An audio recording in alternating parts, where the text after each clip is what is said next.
This is the Between Extraordinary Part 10. Big things last time, in particular, the arrival of our new mastermind, resetting the mastermind countdown to one mastermind glue.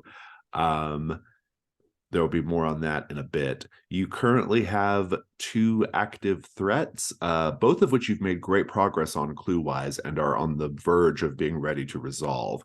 The Demon of Kilburn Abbey and the Creature of Cremorne Gardens. You have 7 clues on the former and a whopping 10 on the latter. You are teed up to answer a question to resolve the Demon of Kilburn Abbey, one of which actually gives you a brand new move if you go for that one.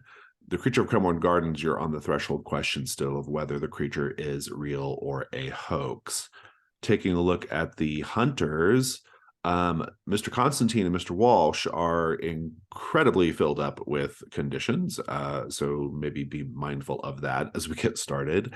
Also, Mr. Constantine, I was going to give you a 12 your 12th hunt mark, an X, for last time, the way you handled, in particular, like cutting down the monk who was about to hang himself, instead of talking him down.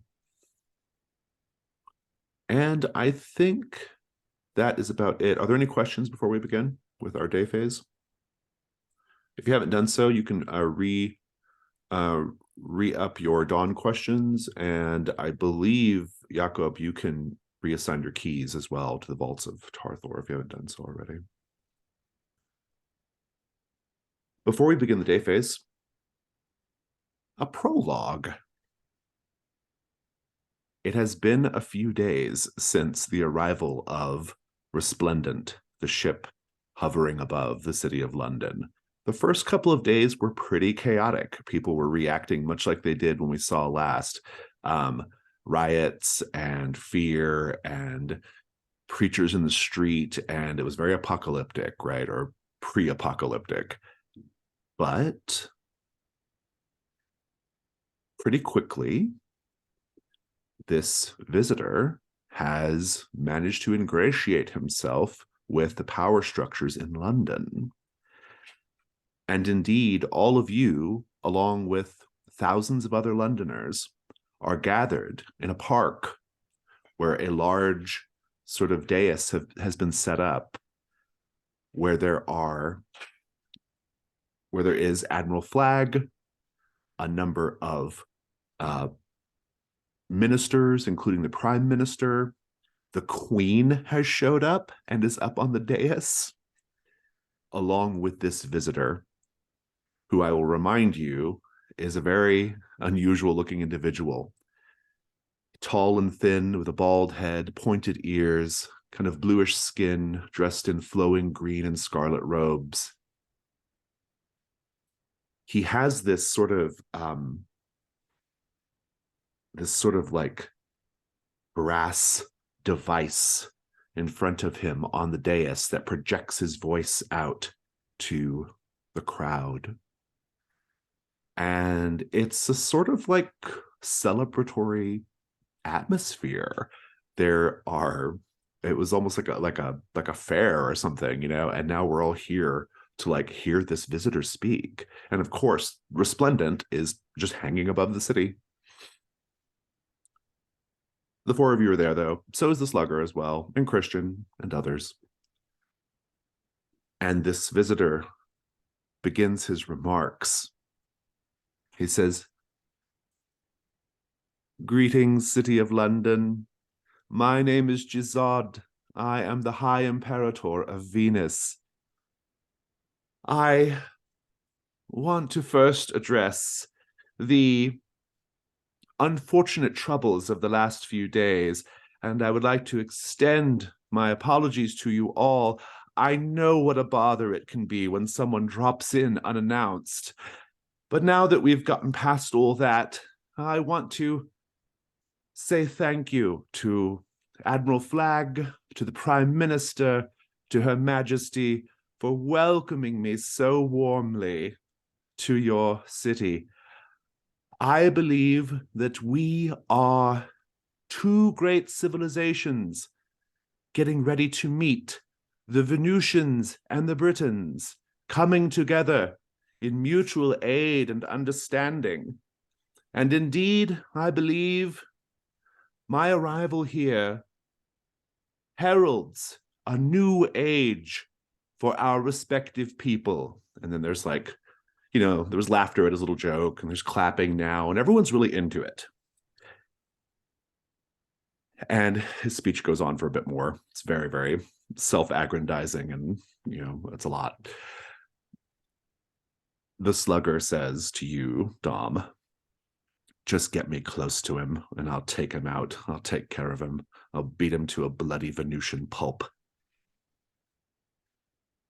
And let you have all the fun? I want to see what color he bleeds. Yes. What are the rest of you doing?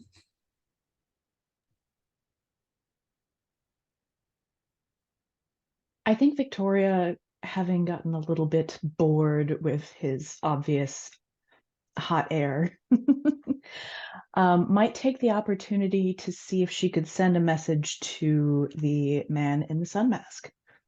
Oh, very interesting. I think he might be there. I thought so too, and I was kind of hoping that perhaps as I send a message, I might be able to pick him out of the crowd, like somebody, their cell phone rings. I think he's up on the dais. I thought so. He's up on the dais because there are other Venusians on the dais as well. And so his like sun mask actually is the least weird thing up on the stage right now. Mm-hmm.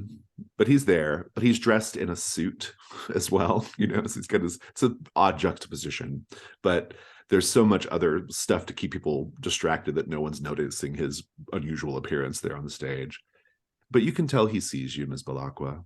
And what sense are you getting from him right now? How do you think he's receiving all this? I think he's bemused. Lady Florence, Jazad.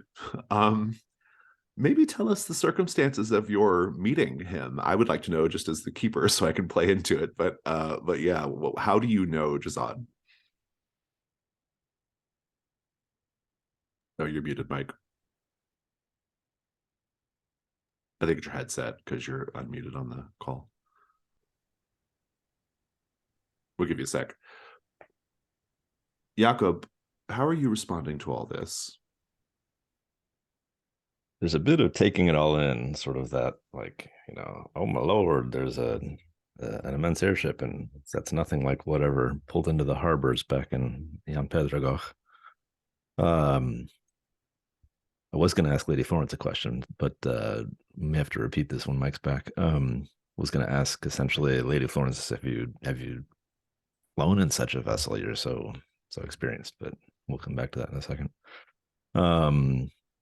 What else? And then having kind of an odd swirly feeling in my stomach, like there's something about this that is striking me in a way that feels very weird. Interesting. So do we have you back, Lady Florence? If not, we'll pause to get it sorted out. Am I here? I guess you are here. Oh, there we go. Yes. Okay, that makes sense. Why Brian and Sarah didn't respond to my question earlier and how they were. Okay, perfect. Now everything makes sense. So I'm kind of wondering, and maybe this like ties into if I would be able to answer Brian's question here too, and Jacob. I feel like the Royal Explorers Club might have like a box or something where they're all seated up close. Oh, sure. Yeah. Do you want to be at this event? And so it probably makes sense for me to be up there. As far as how Jazad and I know each other, I think that we actually had a little bit of a romance. That I think broke up for mysterious circumstances, which we will not discuss at this time. But yeah, like that was yeah. I love it. He concludes his remarks by saying, once again, thank you all so much. I can't wait to share our knowledge, our technology, our philosophy with you all. And I'm perfectly delighted to see what you have to share with us, too. Now, I have an old friend to reconnect with. And so, in a spirit of friendship, I leave you all. And there's a clapping and all this business. And Jazad makes his way over to the box where the REC is. And he's, shaking hands. Admiral Flag is there. Admiral Flag's really loving this. He's like introducing everyone to Jazad and all this other stuff. And he comes up to you, Lady Florence, and says, Lady Florence, have you had a chance to meet the High Imperator in person? There's two ways to answer that, Flag, and I'm going to say yes. The High Imperator says, Oh, Lady Florence and I are very, very well acquainted, Admiral. In fact, it was her that I came to speak to. Can I perhaps take your arm, Lady Florence, and walk you along the promenade? Oh, man, and you can just see that, like, Lady Florence is entirely, like, uncomfortable and angry, but manners being what they are, does give her arm to Shazad. We'll come back to this scene. What are the rest of you doing right now? So in first bemusement and making contact with the man in the sun mask, Victoria, you kind of see this dark smoke kind of curl out of her mouth, and much like a smoke trick, she inhales it up her nose and then blows it out as a message. He can hear her say, if I could tempt you away from the pipe this afternoon, there are certainly several things I'd love to discuss. Perhaps I could promise you a more compelling distraction even than this. And then he senses a picture in his mind, the Abbey about noon. Good. That sounds good. He gives a little tip of his masked face and indeed leaves the dais himself. That whole little party's breaking up at this point. Now everyone is just going to drinking and chatting and celebrating. And, there are some people who are, wringing their hands over all this, but most everyone seems to be kind of under the spell, as it were. What about you, Jakob? What are you doing? Christian is probably like, isn't this something? Yeah, it's nothing I've seen before. What do you think about this Venusian fashion? I mean, I think that it's really, well, it's so bold in color, so flowing. It's certainly very, very, well, it's much more showy than I think what we're accustomed to here in London. Yeah, flowy robes are not really my thing. Not great for herding sheep, not great for soliciting. But I can see the novelty of it all.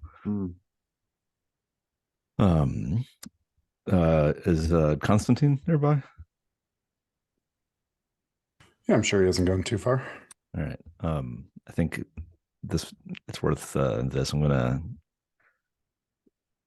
I see some vendors perhaps hawking little sticks of skewers of meat, and I turned to Constantine and I said, by the way, have you fed our little lurker recently? I was reading a bedtime story to him this morning, and he seemed a little peckish. Fed the yeah, no, he's fine. He's fine. Bugger's fine. The slugger says, I've been letting it take a little drink now and then. Dom will just slowly turn and say, that's a habit you don't want to begin. Yeah. Trust Lady me, Florence. it never ends well. Yes. Lady Florence, you and Jazad are walking along the promenade. His robot attendant 127 is like a few paces behind, clunk, clunk, clunking, which kind of ruins the romantic atmosphere. And he says, Lady Florence, I claimed my first victory on the battlefield when I was but a child. As a youth, I bested my brother to ascend to the throne, and in only 5 of, our years, I was able to take hold of the entire planet.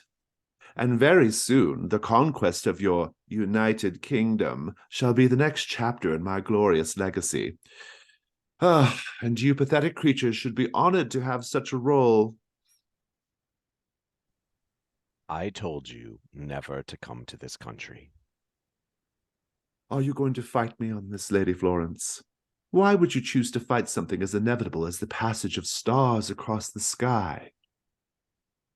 This is what you said when we broke up, too. Well, would it be too ostentatious for me to say that giving you the planet Earth would be something of a make-up gift? It would be ostentatious, indeed, Jazad. And yet it is but a mere bauble to me. You should be offended that I would offer you something of such relatively minor caliber. If it's such a bauble, what would it take for you to just leave it be? Well, I'm hoping that this little planet is something of a diamond in the rough. I, unfortunately, have ran out of new horizons to conquer. The Martians were, well, complicated, but good fun. And now I need new realms to explore, new people to defeat, and to subjugate to my will. I can't help myself. It's an addiction. Look around you, though, Jazad. Look at those urchins scrounging for food. Take a deep breath of that air. Smell that coal and that soot in it, that stink and that festering smell. Isn't Earth a little bit below someone of your stature? Yes. But, well, sometimes it's fun to slum it a little bit, don't you think? Surely you understand that, Lady Florence?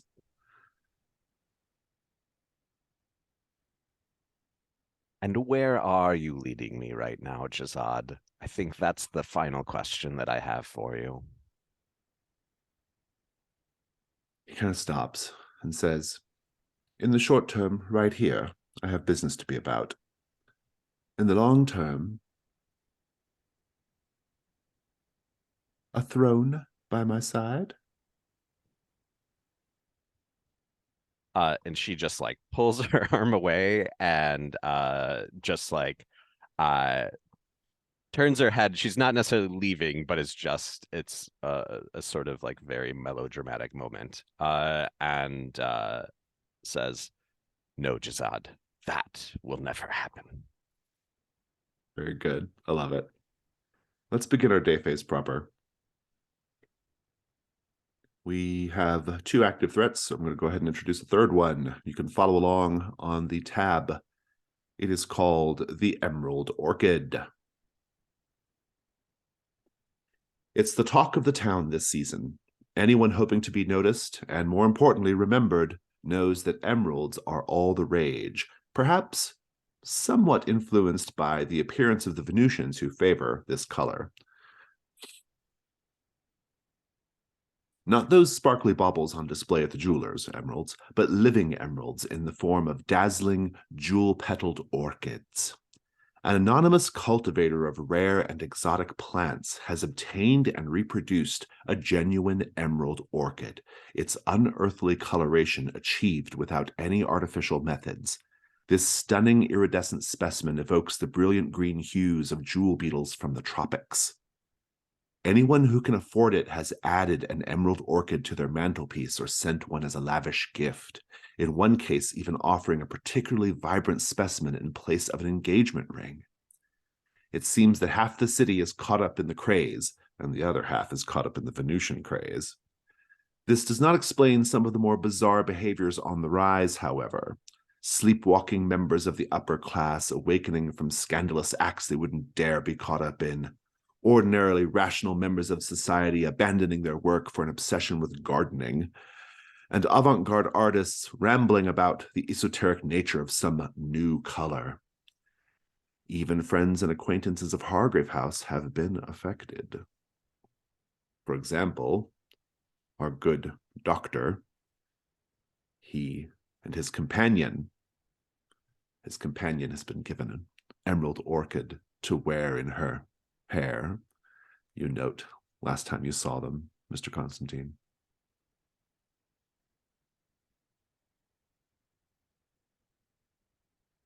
Albertina Welk arrives on the doorstep of Hargrave House bearing a gift for Ms. Belacqua, a potted orchid of exquisite jeweled green hue displayed under an elegant glass cloche.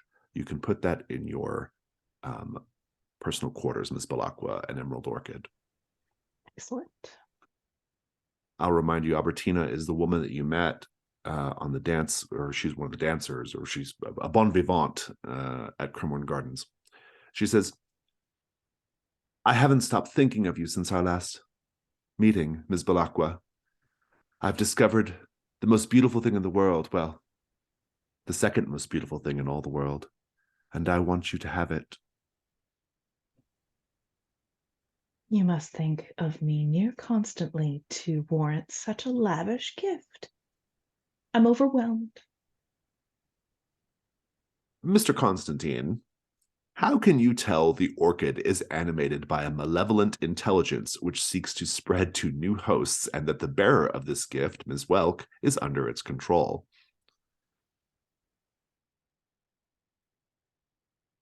Being in the career path that Dom has been in, he knows to keep an eye on details.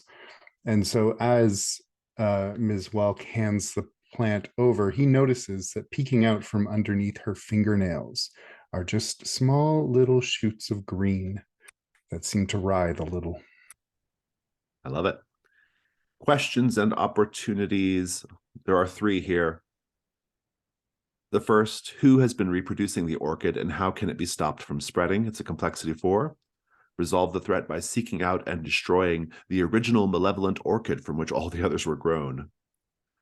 Second question, how is the orchid controlling its hosts and how can these effects be cured? Complexity 6. Resolve the threat by studying the behavior of those affected by the orchid and creating an antidote. Third question, how can the secret properties of the orchid be harnessed? It's a complexity 8. Resolve the threat by distilling the essence of the orchid into a useful form. Hargrave House gains access to a new move, Visions of Verdigris. You also have an aspect of the Janus mask here called the Mask of the Emerald. And so the day phase is upon us. You have 3 active threats. There's also the Jazad matter going on, which is just a thing that will be in the backdrop for a little bit.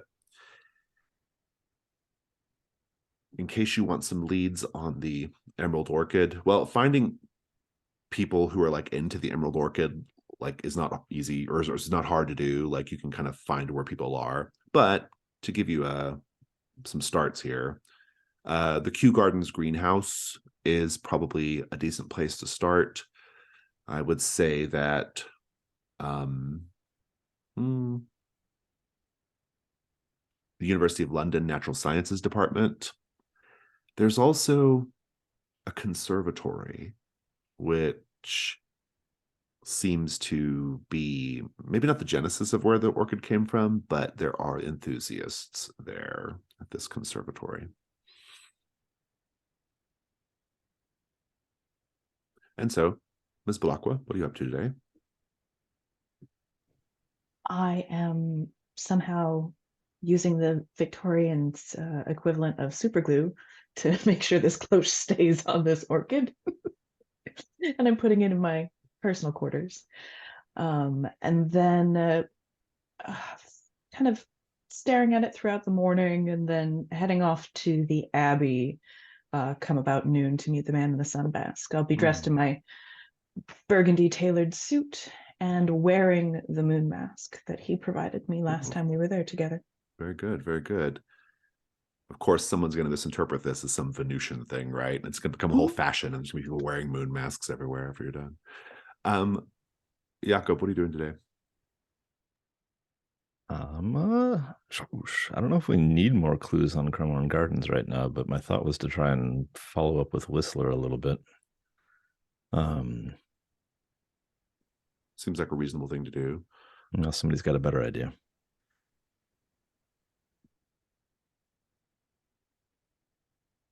Mr. Constantine, what are you going to do today? I would really like to get a vulnerable move in, but mine's very difficult to plan with other players. Yeah. It would not hurt me to do a vulnerable move if we want to pour over letters from home. Oh, that sounds good. Let me check your Dawn questions. Do I get to insult you today? No, not today. Okay. I went like with do you quietly but visibly defer to the wishes of another hunter? Which maybe that includes sex. I don't know. Lady Florence, what are you up to today? I think the new developments with the Venusians, she probably is kind of focused on that, and it probably makes sense for her to go to the was the university or the museum, the natural sciences department? The university, yeah. The university. So because I imagine that she might have connections there, or might at least be familiar with the place. So it feels like the place where if there was something going about that she suspected some connection to the Venusians, she would head there. Sounds good. Okay, I need to take a break real quick, so let's just take like a quick 3-minute break. We'll come back and we'll do scenes.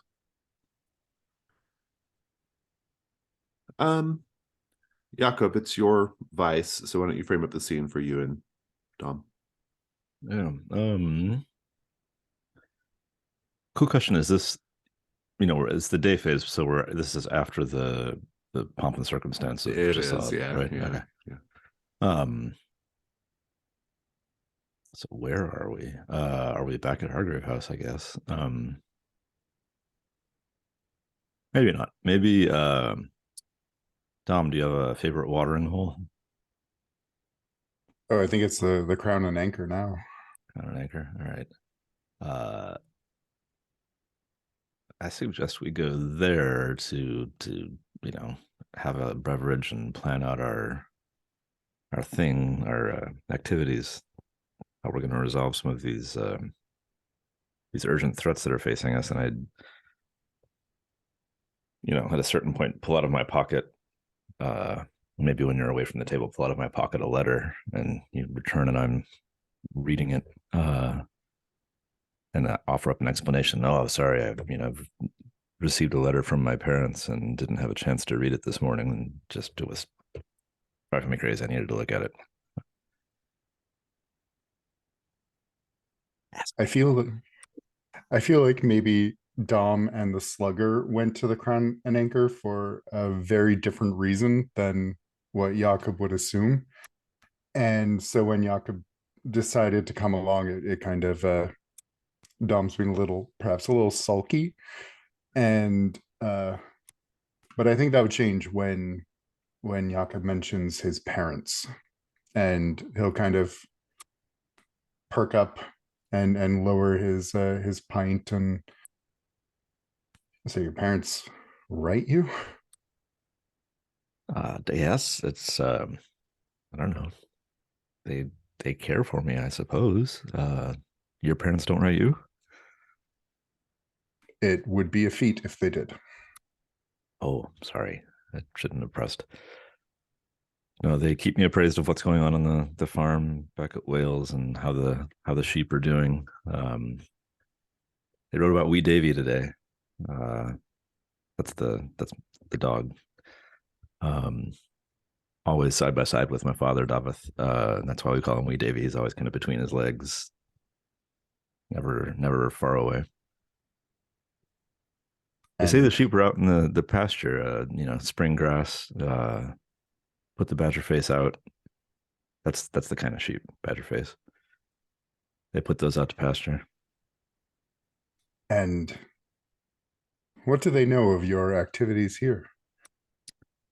Well, they think soliciting is a fine career. It's a great choice. She mentions here, she asks whether I've been in the paper at all, thinking solicitors are, I don't know, more what's the word, prominent socially, perhaps in London. They're a bit more well known in Jan Pedregoch. I don't think she realizes how many solicitors there are here in London, Of course. or that I'm a And little sidetracked with my treatments. was about to ask, how did you get wrapped up in all this? A solicitor from that place you mentioned. Um, my growth was a bit unusual as a child. I had some dysplasia where my limbs, aren't always what one expects, and the doctors were hard pressed, and they ultimately recommended that Lady Florence, with all of her explorations, might, even though not a doctor herself, have knowledge of my condition and be able to explain it a bit. And so that brought me to Hargrave House. Interesting. Lady Florence does have a way of collecting us strays, doesn't she? Almost like a sheepdog herself. Please tell her that and make sure I'm there. I love it. Let's take a look at conditions. Do we think we've cleared any?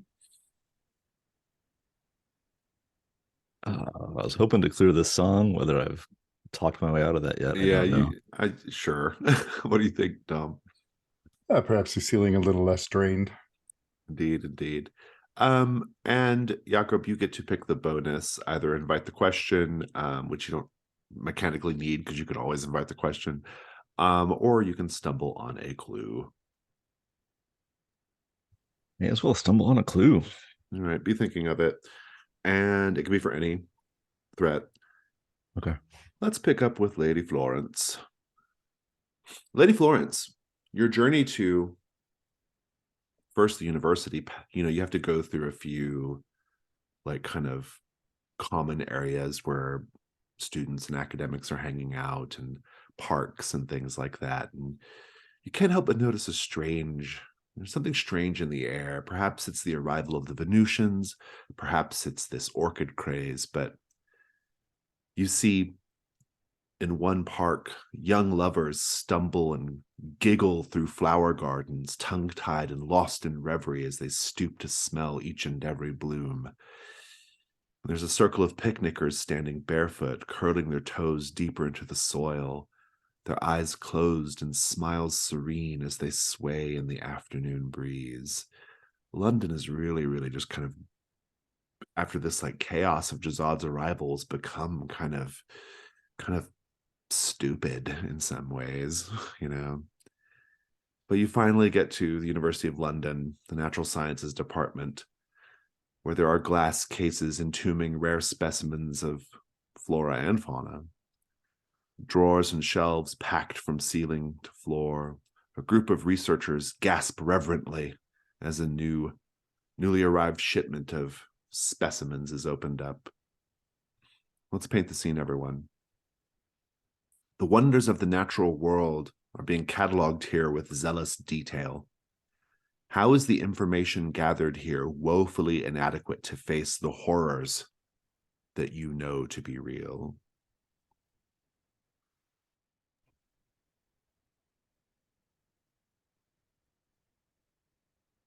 I think that you see series of shadow boxes stacked with insects and all sorts of seashells, and it seems more like a child's idol collection than it does actual science.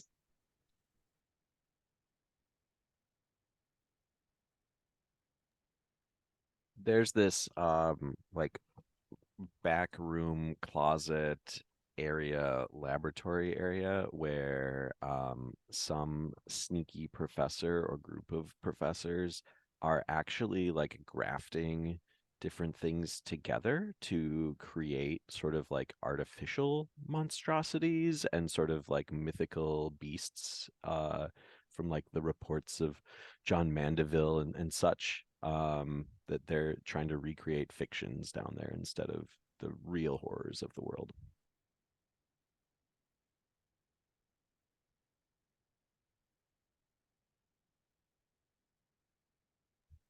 You know, those little placards that identify exhibits. Every single one of them talks about the natural world, and none mention a supernatural or unnatural world. They are completely blind to it. Every piece of equipment, everything that we see the curators and the scientists here using, it's all so fragile and so delicate. And clearly, if they encountered anything with a bit of heft or danger to it, everything would just fall apart. Lady Florence, you see a man pushing through the crowd of students and other people at the department. He has a stained waist, or I'm sorry, that's not him. He has a mossy tweed jacket and overstuffed pockets, a wispy beard, and a cheery expression behind his crooked spectacles, and he's gesticulating at you from across the way. Lady Florence! Lady Florence! I don't know if you recognize him, but he comes up and he says, "You remember me, of course. I'm Professor Theodore Bramwell."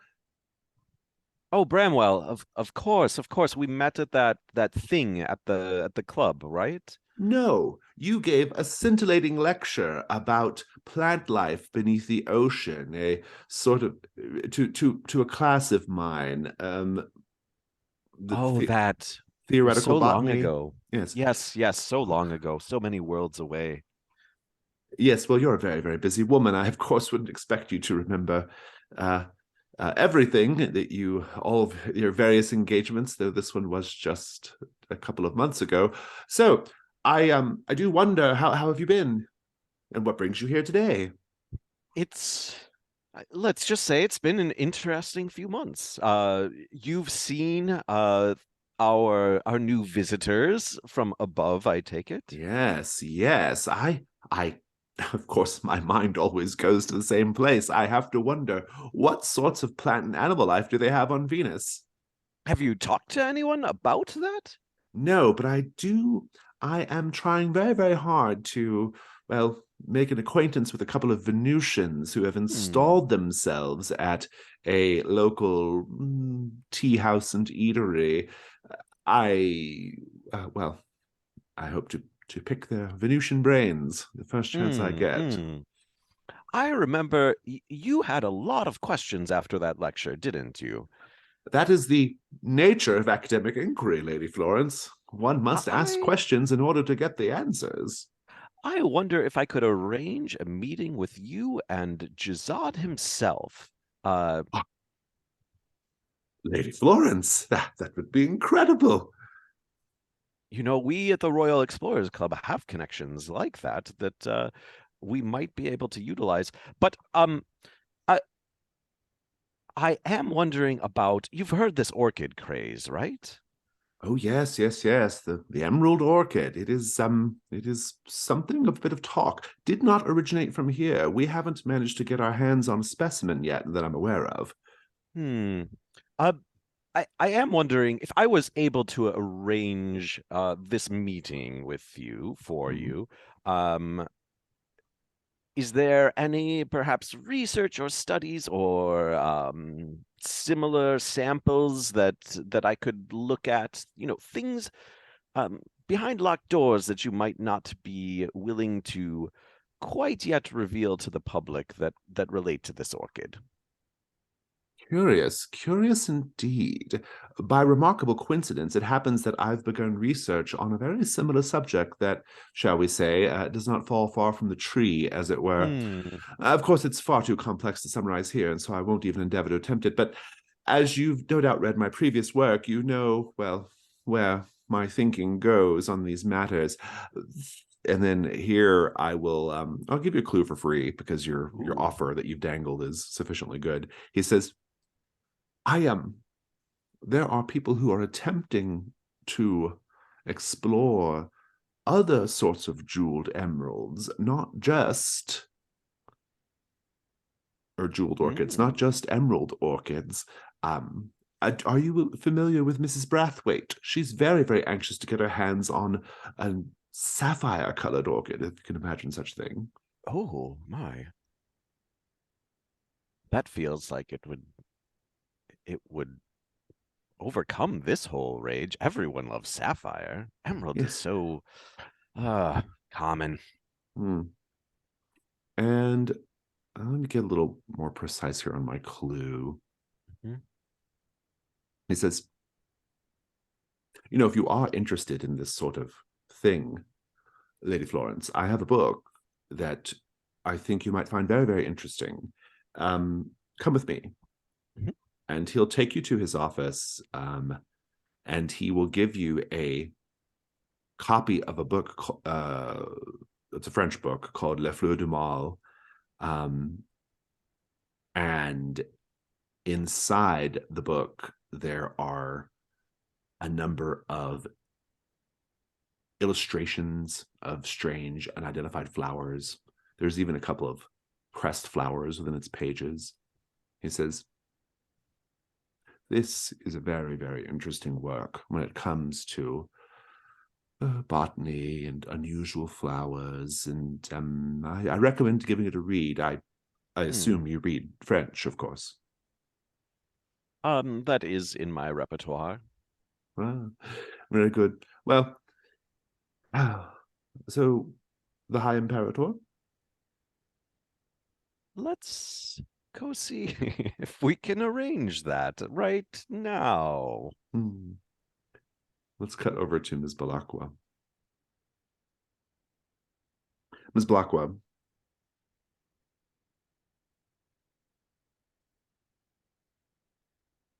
the man in the sun mask greets you at the step of Kilburn Abbey. As you pass through the gate, how can you tell that he is obscuring the both of you from the monks' awareness? Much as her own magic swirls with darkness, his refracts and reflects Hmm. light. So as the monks look in our direction, it's almost as if they see something too bright and turn away again without giving it a thought.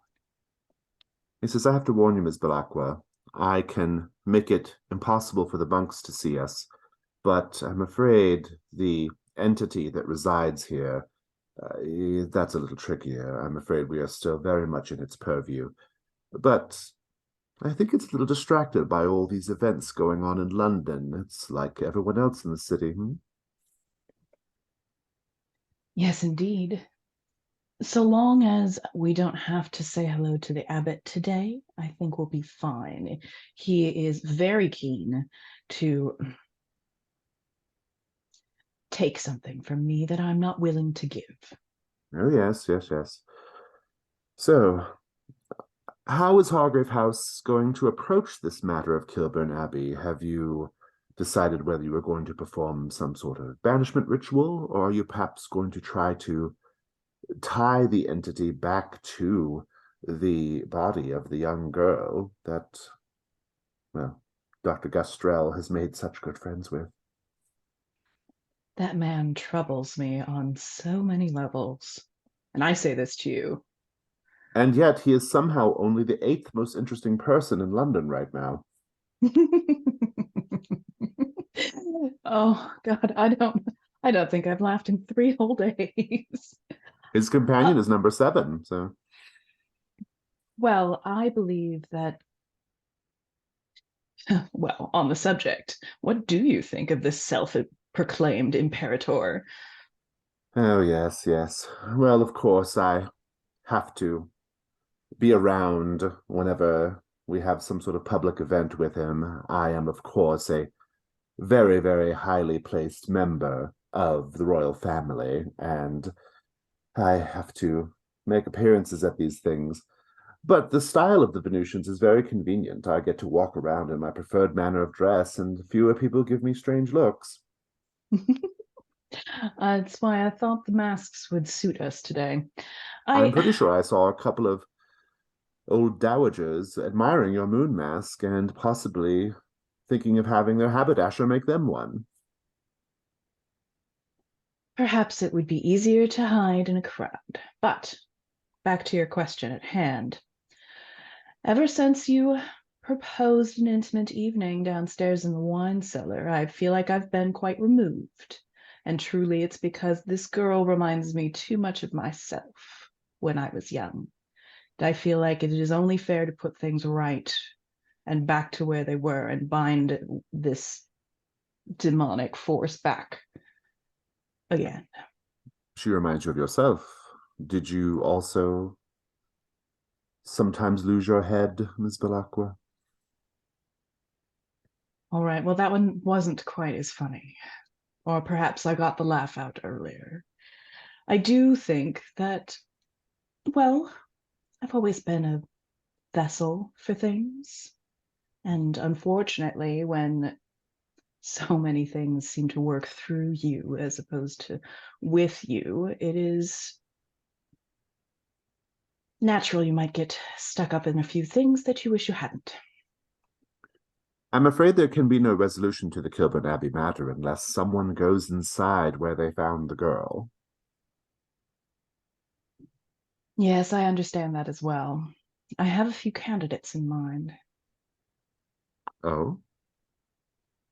Well, we seem to have so many foolish people wandering the streets these days. If I could find a young woman without too much trouble, lure her here. Or even several of the ballet dancers have been hanging around lately. Someone, anyone really. Are you going to wall them into the Abbey?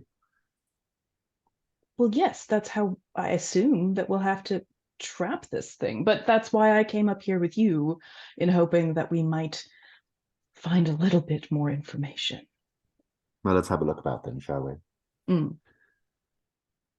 What is your clue that you stumbled on, Jakob?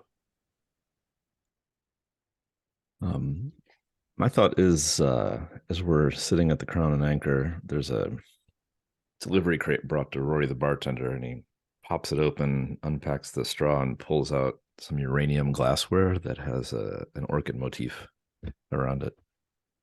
It glows faintly in the light. I just point out one little thing, that Rory the bartender was the name of the bartender at the Dog and Whistle. Oh, wrong bartender. Sorry. He could be Rory too here. I don't know. Maybe that's just what Rory's do in London at this time. Do we know the name of this bartender? I don't know if we do. Yeah, but the bartender is fine. All right, fair enough. Tell us what you found again. There's uranium glass. That kind of glassware that has uranium in it, so it glows a kind of a faint greenish thing, and it's got an orchid motif around it. Oh, very interesting indeed. That's an interesting clue. I think the bartender says, "These are way too delicate for the likes of this place. They're not going to last.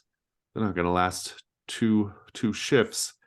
And he says, "But a fine gift nonetheless, I suppose." And he sort of stacks them up next to the tin tankards. The slugger kind of leans into you in the booth, Dom, and says, "How much longer are we going to be here with Mr. Walsh? I don't think I can listen to his sheep talk much longer."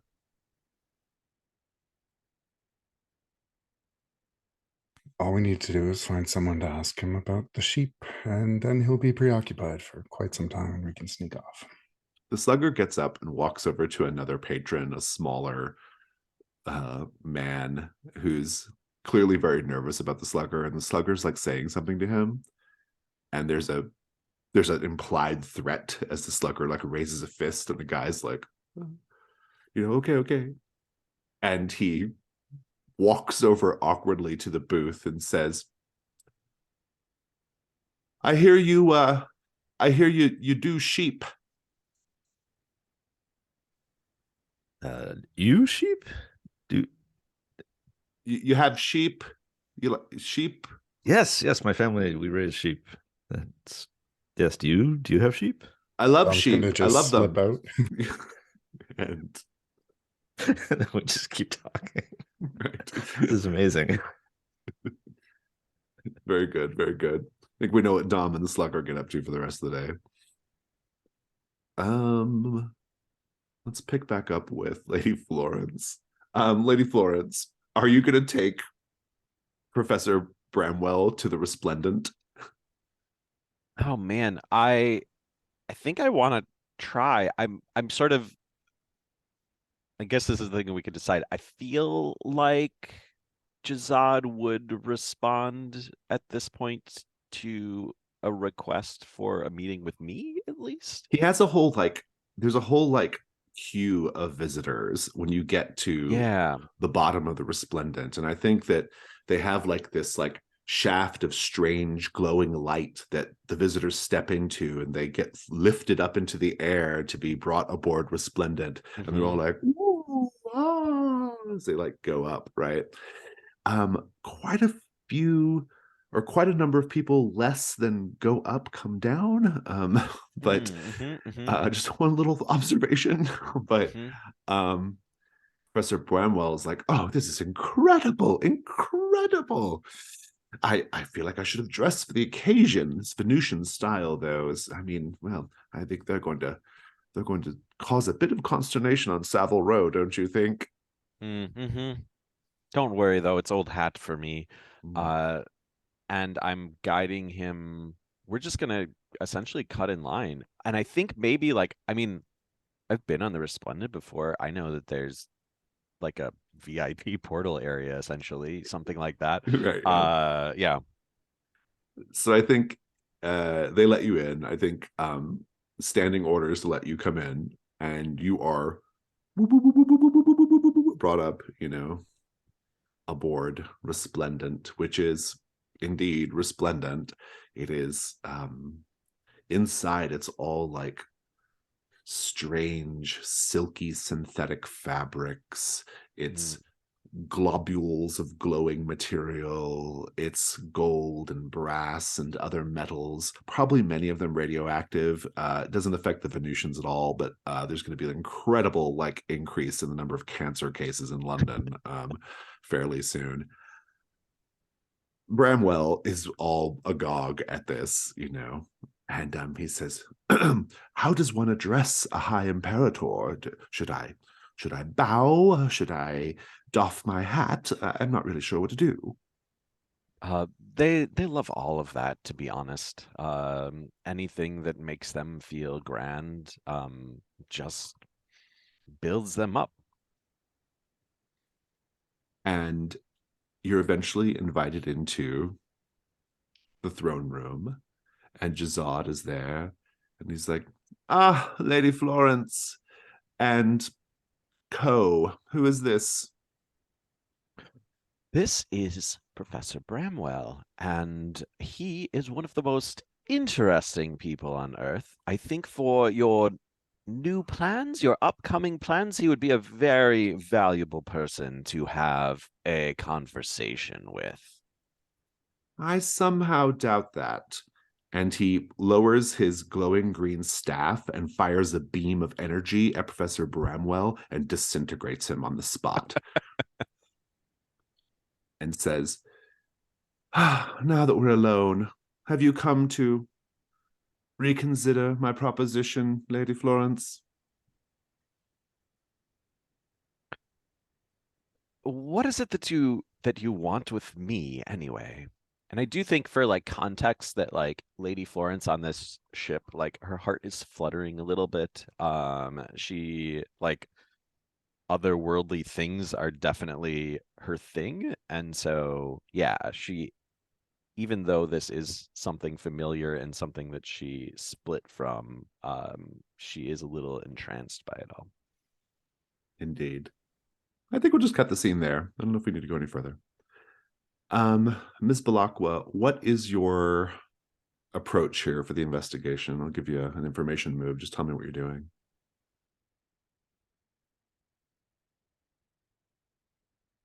Ms. Balakwa. I'll say, what's your approach here in the investigation?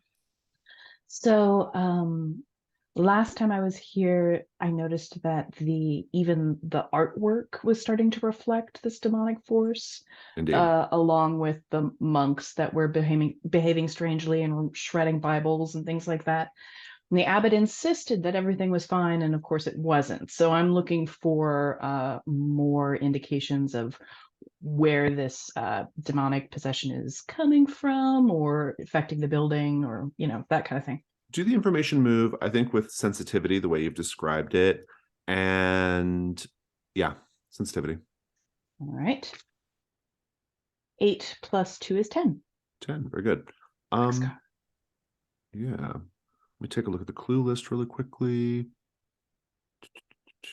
Gotta make sure I don't duplicate anything as well.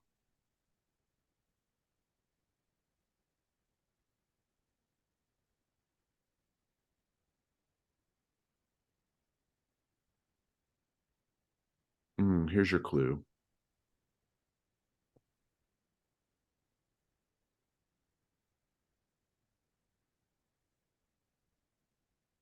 Let me take a look. Actually, before I reveal that, let me just review the others real quick. Nope, you have that one. All right, look again. Oh, I got it. I think the clue just comes as like just some talking from the man in the sun mask. He says, I have something of a sensitivity to this creature, Miss Belacqua. Even now, as we walk hand in hand down these sparse halls, the creature absolutely despises children. I think it's because children are too young to comprehend the concept of sin.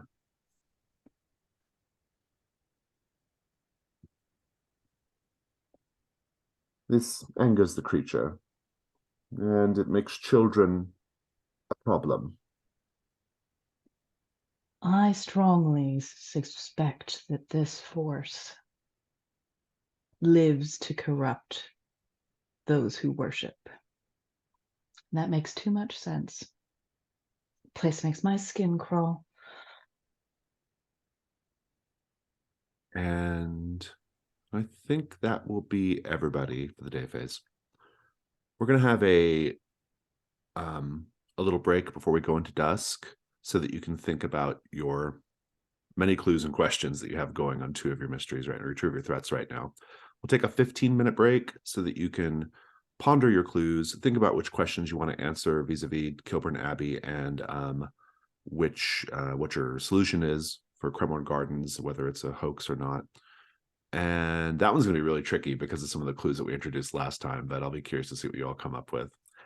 And so we'll take 15 and then come back and we will answer some questions and do the dusk phase. We are back. It's the dusk phase. Our first step is, are you going to be calling on the Royal Explorers Club for any purpose other than possibly the extended night phase? I think I will just hang on to it for that. Okay. Let's paint a scene about Hargrave House. Let's talk about the salon in Hargrave House. What do we see in the salon, which is where your planning meeting is taking place?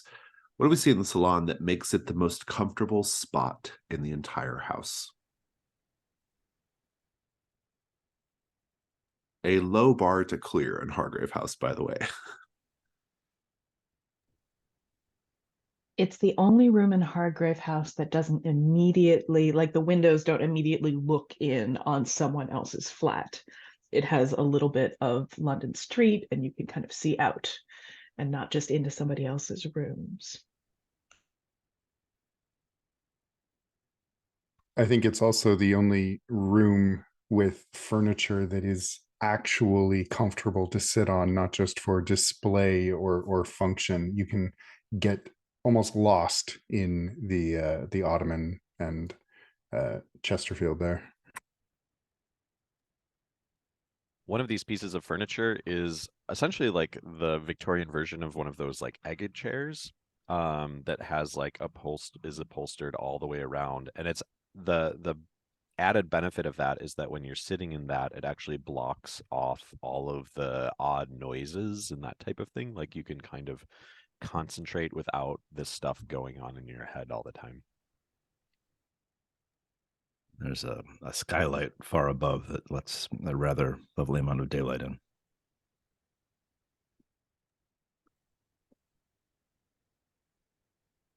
So let's go ahead and answer a question. Possibly more than one question. Where do we want to start? The Demon of Kilburn Abbey or the Creature of Cremorne Gardens? The answer question for the Abbey might be the longer discussion. So it just depends. Do we want to do the short one first or last?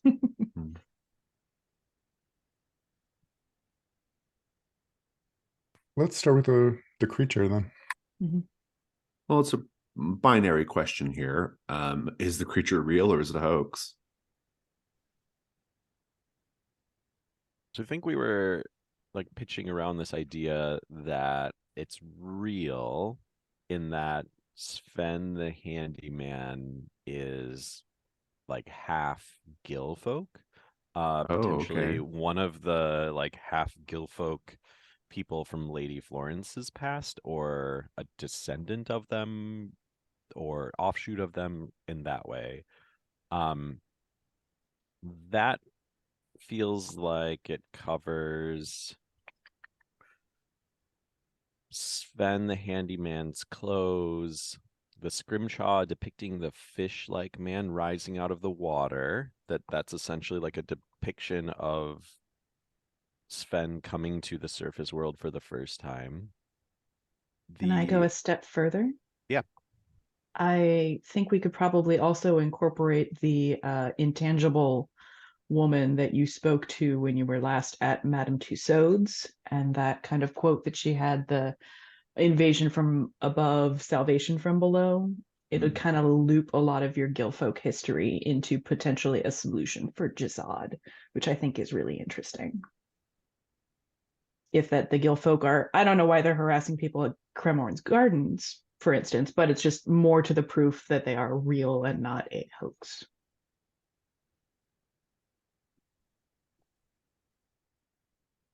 I was looking at the missing coral crown as like a repatriation, that he took it back to the ocean to return Sven it took to it. Oh, yeah. Yeah, that's interesting. I like that. So he was there. Okay, that's pretty good. I like that. If we need more, Sven could have brought the giant pearl in from explorations.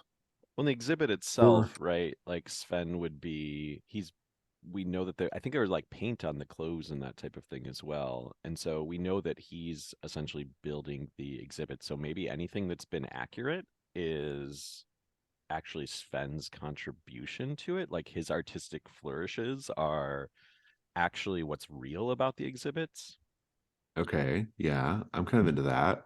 I'm now picturing him like with the keys sneaking in at night and like making adjustments. Like this is all wrong. Mm-hmm. Oh, so maybe that's what the giant pearl was. Maybe he's like trying to add some realism. Or the giant pearl is like the crown, something he wants to take back, but he's waiting for an opportunity. That's why he hasn't just left yet. Oh, that's pretty good. Yeah. Mm-hmm. I mean, this is only a complexity 4, and Sven the handyman's clothes being there indicates his presence at the exhibit. Maybe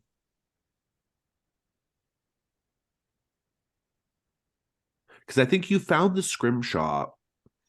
Like, didn't Sven approach you after you found the scrimshaw? Like, didn't he like walk up right Yeah, it was on the behind beach. you? Yeah, on the beach. Maybe that like is his connection, right? Like he was just seeing you find that, and either he's maybe trying to like give you a clue, or he's trying to like see how much you know, right? Like that could be, it could be part, maybe that's like maybe kind of the giveaway, possibly like he is the fish-like man rising out of the water, or he's aware of such things. Yeah, repatriating the coral crown is interesting. Possibly trying to get his hands on the giant pearl is really interesting. The translucent apparition woman and then the message stars above, stars below doesn't is interesting context, but I don't think it directly answers the question of whether this is a fraud or a hoax, or whether this is real or whether it's a hoax. It might have bearing on the next question though, for sure. Agreed. What I could Yeah.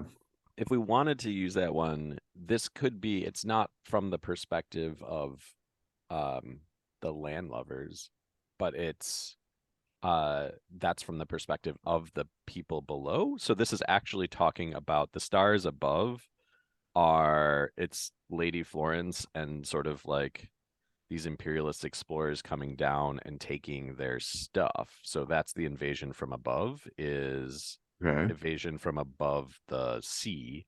Sure. And the salvation is Sven as this heroic figure, and maybe the scrimshaw is even like a Oh. sort of like prophecy or whatever. Like it's a picture of this like hero from their perspective. Vengeance Quest. I'm picking it up. Yeah. Yeah, I'm liking that. Yeah.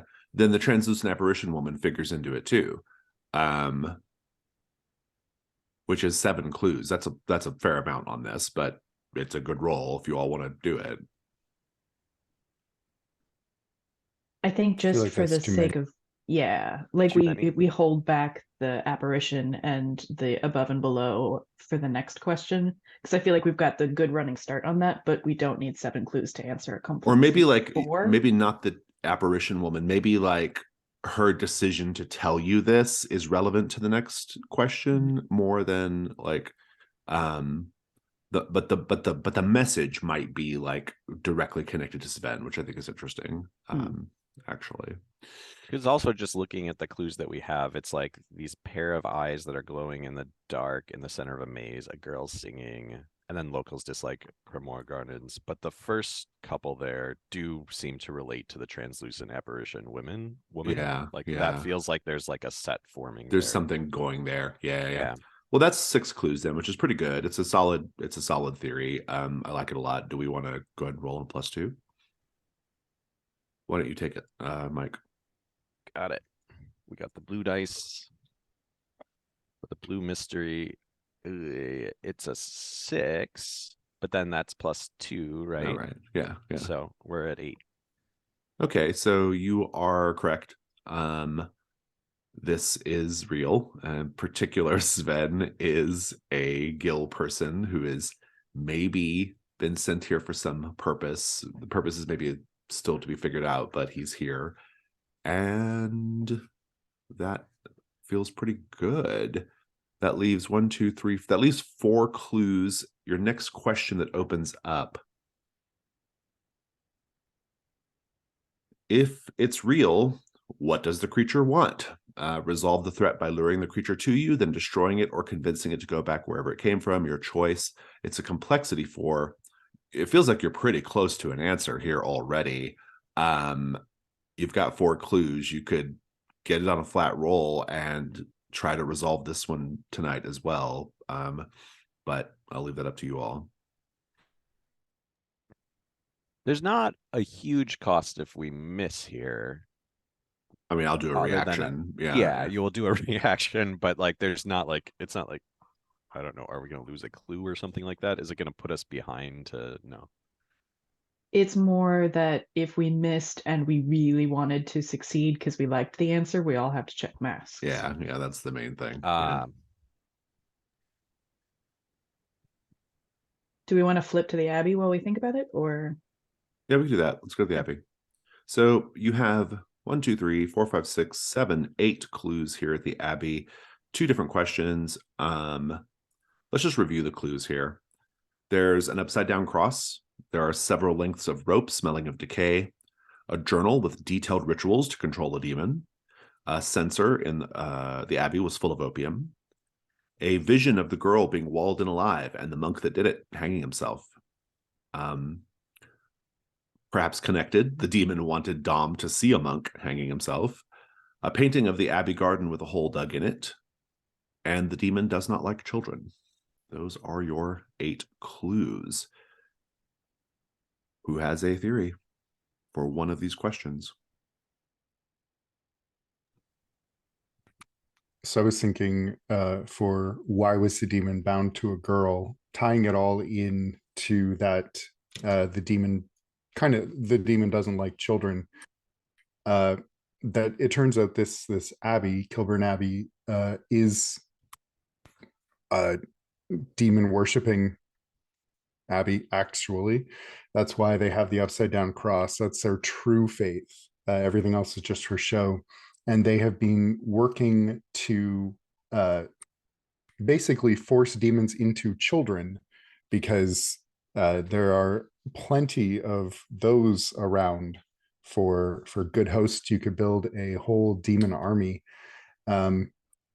So the severed lengths of rope are all from previous attempts to like experiment with making demons get into children. That's also why it was a girl. This was their first success, and it overrode the demon not liking the children. The censer full of opium is to help the hosts be more passive and accepting of demons. The painting of the abbey garden, I feel like to like amass power and solidify the possession, the host bodies need time to cook. So the girl was walled up. There are other demons buried in the garden. And that painting is showing something that we weren't meant to see. The girl being walled in alive, and the monk that did it hang himself. Sarah and I kind of talked about it. I suggested that the vision is actually, we're seeing it backwards. The girl had to see the monk hang himself to bear witness to a great sin before she was walled up. And that's also interesting. Why the demon wanted Dom to see a monk, because they're trying to get a demon in Hargrave House. Oh, very intriguing. Okay.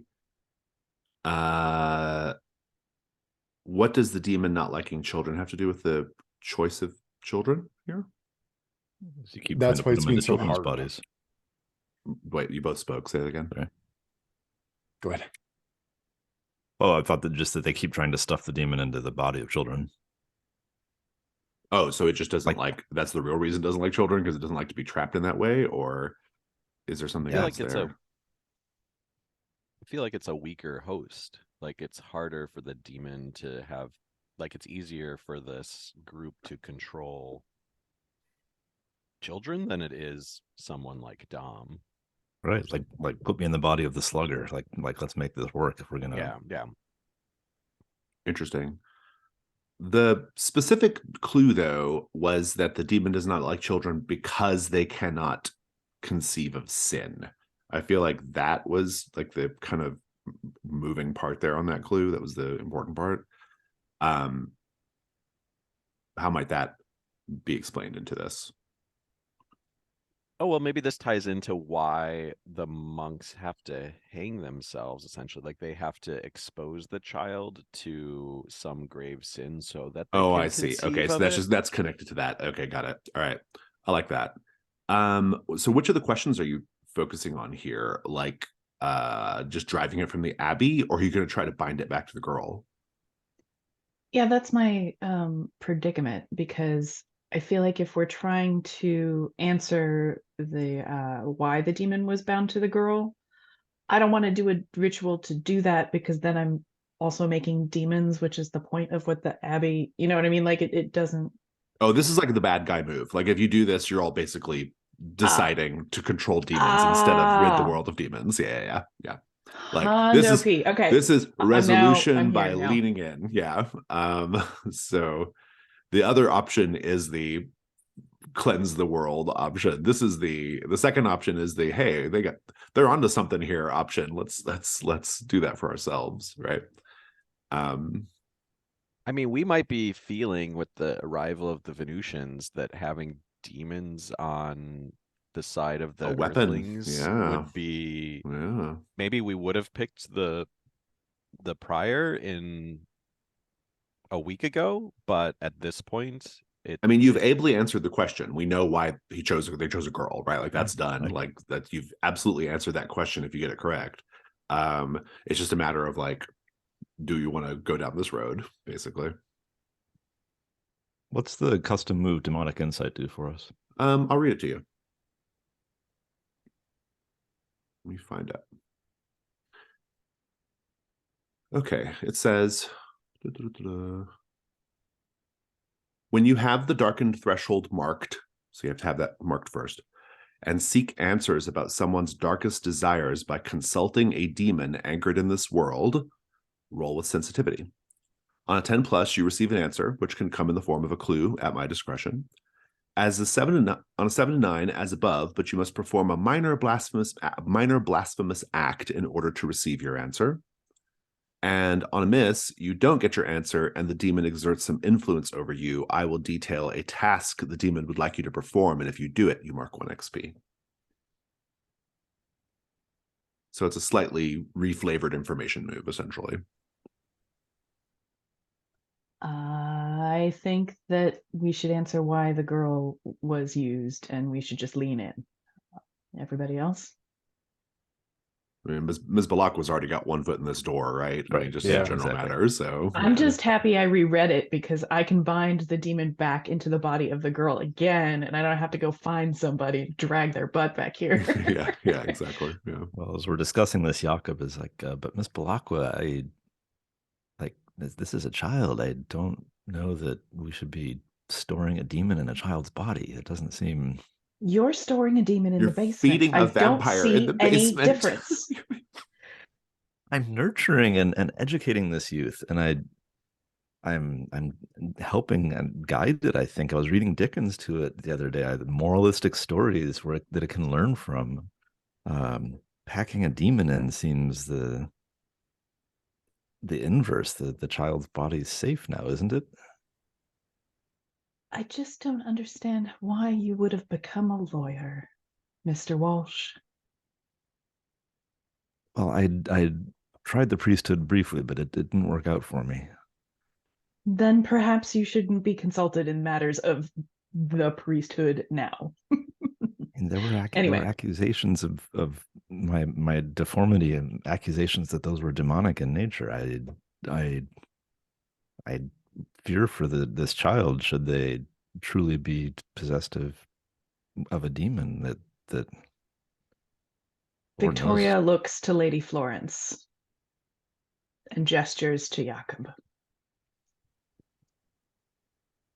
Jakob, Miss Balakwa has a very good point.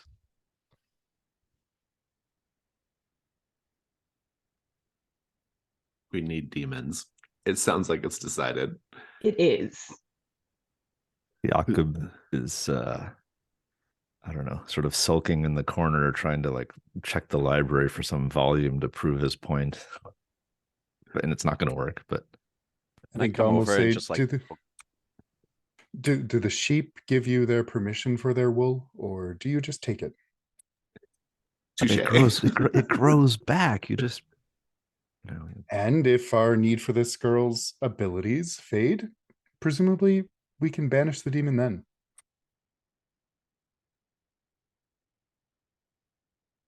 it's interesting, sort of a seed for a future harvest. I see your point. I go over Ben? and pat his shoulder and just say, time is our ally here, Jakob. Time is our ally. Victoria's already gathering like the upside down cross tarot card, which actually looks a little bit like a hangman, and like gathering her tools and packing a kit for this evening. Mr. Constantine, or Ben rather, would you like to roll flat? Sure.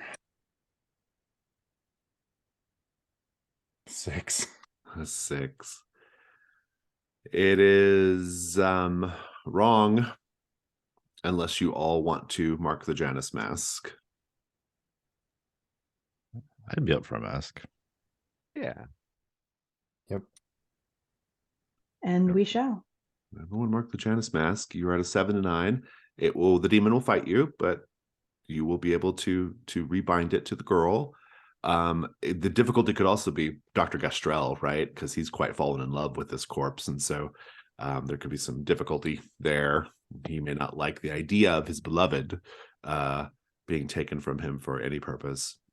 I have an idea how they could stay together forever. Oh, very interesting indeed.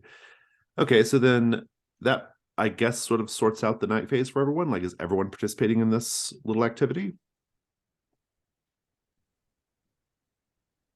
Just a quick question. You said sorting out the night phase. We're we've also answered the first question for Cremorne Garden. Oh, well, so that's true too. Do you want to do the second one now? Like, do you want to like make a go at the second one, or do you want to wait? If we do 2 night phases with Lady Florence's explorer move, we might actually be very productive this evening, even in a challenging way. Would we want to save the solving the next mystery for the next session and get more XP out of it? Because we'll only get 1 XP if we There's do that. 2 too. Yeah, there is that. You only get 1 XP, so Ben's you can thinking. yeah. Ben's thinking for the win. You can I save love the it. question and the resolution for 2 more XP next week, right? So, okay, then it sounds like it's settled. Just a quick question for my own notification. Mike, can you renew the Explorers Club people after you've used them, or are they just gone permanently? I can renew them. There's an advancement, I think. Yeah, there's an advancement, and I was thinking of checking the moss-covered door here as well, which gives me 2 back. Does anyone mind if I use the Kilburn Abbey mask for our upping that success? Oh, we I can do mean, that too. you can, but then I'm introducing the coven. The mask Okay, of then yeah, sacrilege. I'll let you do that. Thanks. So who's doing the mask of sacrilege? Okay. Each hunter narrates a possible future in which they succumb to a sinful act, thereby endangering their health and or the safety of others. Everyone's responsible for that. So a lot to get done tonight. What is everyone's like kind of role going to be in the binding of the girl? Because there seems to me there's like a few steps here. You have to like get the body from Dr. Gastrell, and then you have to take it to the Abbey and bind the demon to the body. So what's everyone's role going to be in this little job? Dom would volunteer to kill Gastrell. I actually think it would be very good if we brought him to the cellar with his beloved alive. Oh. I was going to volunteer to block the door to lock him in his office, and you're like, "Nah, we can just kill him." Well, you can kill him after. I feel like I need him as part of my ritual in order to make this work. Dom, please don't pout. The sacrifices I make for you people. So then, Ms. Blockwood, sounds like you're going to handle Dr. Gastrell then. Well, if you want to bring him to the Abbey, I can kind of set up and do a ritual space down there. And, okay. So somebody has to bring him there. Okay, so Constantine. Well, Dom, you're like the closest to him, I think, like relationship wise. So maybe you could convince him to come. Lady Florence, what are you going to be doing? Does anybody have pitches on what my role in this would be? You can go do something else too. You don't have to be involved in it. You can go. That's kind of, I wonder if I think if I was there, I would just be sort of like overseeing and making sure that nothing interferes with the ritual as it goes on. But I don't know. Could you possibly use your status to keep the abbot and the other monks out of our hair? Because that's really that was kind of my problem, thought, right? is that, yeah, I mean, before we decided to kill the doctor too, I figured that I could similar to Yakov, could just kind of like distract him for a bit. Okay, that sounds good. Dealing with the monks. Jakob, what are you going to do? Go along innocently, try to talk them out of it, probably fail to.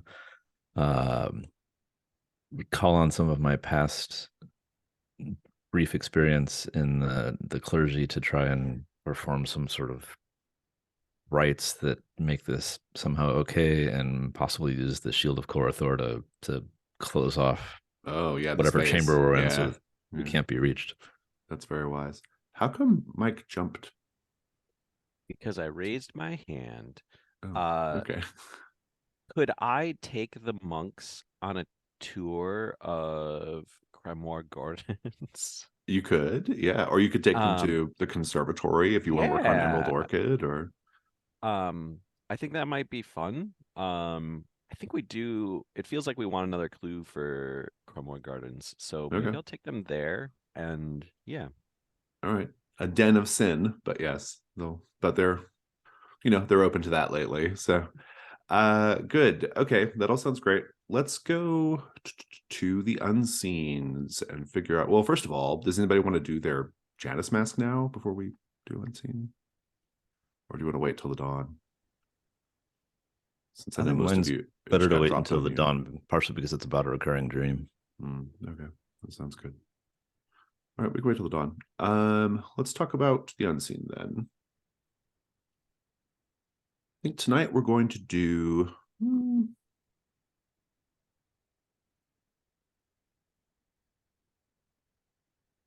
let's do a night at the Grand Guignol, the laboratory of hallucinations. This is line 21 on the far right. Every class of people in London is represented in the audience at the Theatre Grand Guignol. They have come to watch a production of The Laboratory of Hallucinations, a story of revenge. Everyone does paint the scene. Prompt 2 will be Sarah. Prompt 3 will be Ben. Prompt 4 will be Brian. Let's take a 5-minute break. We'll come back and do the night phase.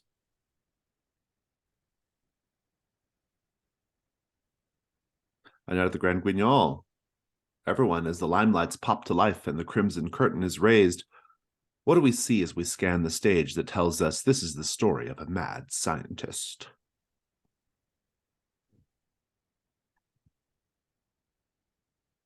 There's one of those slabs that has straps built into it that are clearly to hold a body down, and smoke is sort of drifting off of it. It's probably just dry ice, but that's what we see. There's a wooden shelf at the back of the stage filled with glass containers of various different color liquids, and in some of them there's little bits of something floating in it. In the center of the stage is a prototype of a Tesla coil that runs throughout the show, and it's probably the reason most people come to see this show. And you can't hear the dialogue because the crackle of the electricity is so loud.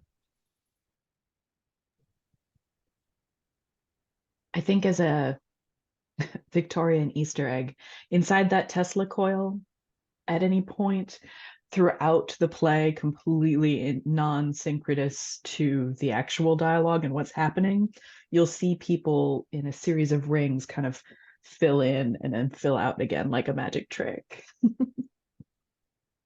I love it. Well, let's join up with Mr. Constantine at another place of science, the mortuary / home, apparently, of Dr. Gastrell. You're having a dinner with he and his companion. She is dressed in a gown, and her head is set on the table next to her salad fork. He's at one end of the table. She's next to him. You're at the other end of the table. Dr. Gastrell says, "Mr. Constantine, I'm so delighted you decided to finally accept our invitation to dinner. My companion and I, we really like your energy. And we've wanted to have you over for some time now." Yes, well, there's a certain something about your friend that's just hard to resist. Might be the exposed spine. He says, "Oh, what's that, dear?" He leans in down to her head on the table to listen to what she has to say to him. He says, "My dear, don't you think that's a little forward?" And he says, "Mr. Constantine, my companion has a proposition for you." Oh, go ahead. Well, we were wondering, what were you doing after all this Any plans for tonight? Oh, I have some ideas, but nothing solid yet. Hmm. And at some point, you got to make your move about like getting the body. So what do you do?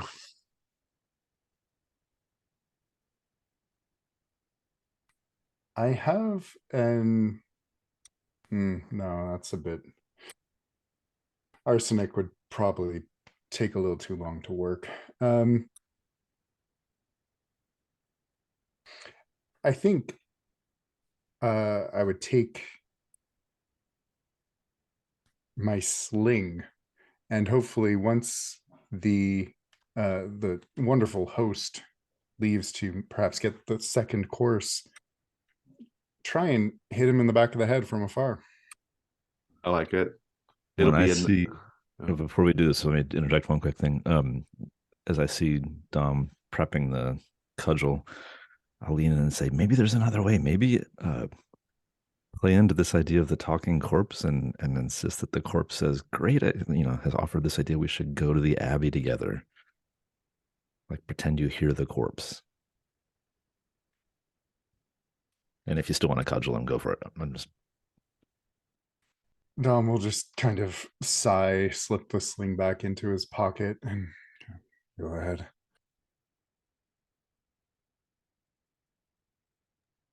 Do you say something, Mr. Walsh? I didn't realize you were there, but I like you being Oh, I'm there. sorry. I thought I was along for the ride on this one. Oh, I didn't know that. Yeah, no, it's fine. You can be. Yeah. So then what do you say? Does it make sense for me to be along the ride, folks? Or Sure. am I Yeah, I'm into it. Yeah, go for it. Okay. So when he comes back in, I'll lean over towards the corpse and say, "Well, I suppose if you want to go on an outing, that seems great." And you know, Dom likes Kilburn Abbey. We love going around. It's a beautiful building. We'd be happy to. Will Dr. Gastrell go with us? Do you think? Dr. Gastrell turns around and when he sees you talking to his companion, he says, "Oh, Mr. Walsh, I forgot you were here. It was somewhere around when you were talking about the grazing habits of domesticated agricultural Badger-faced beasts." sheep. It's badger-faced sheep that I was talking about. Cotswold are different. How interesting that you and Mr. Constantine are friends. You're so different from one another. Well, What's that, my dear? And he leans in to listen to her. And here, Mr. Walsh, I want the night move to try to convince Gastrell to let the companion go to Kilburn Abbey. What are you afraid is going to happen if you fail? Oh, let's see. Dom still has to cudgel him, but Dom is mad at me for interfering with a much easier plan. It's worse than that. You're only going to get away with the head. All right. So roll with composure, I'd say. Composure. All right. Mm-hmm. What is that? 8. Very good. I'm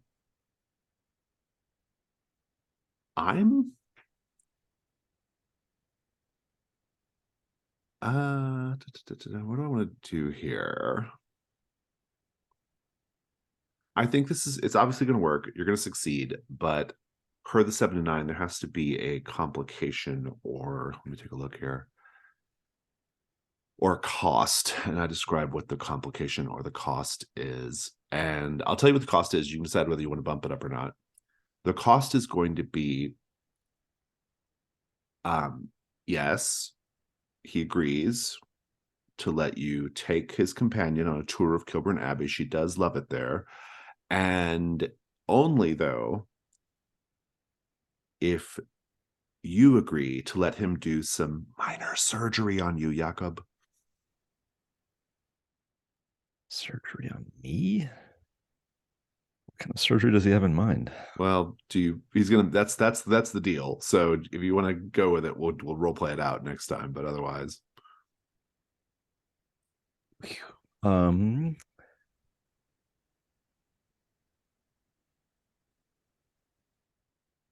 Yeah, we'll go with it. Let's presume you like saw some deformation in my body and got ideas. We'll come back to it.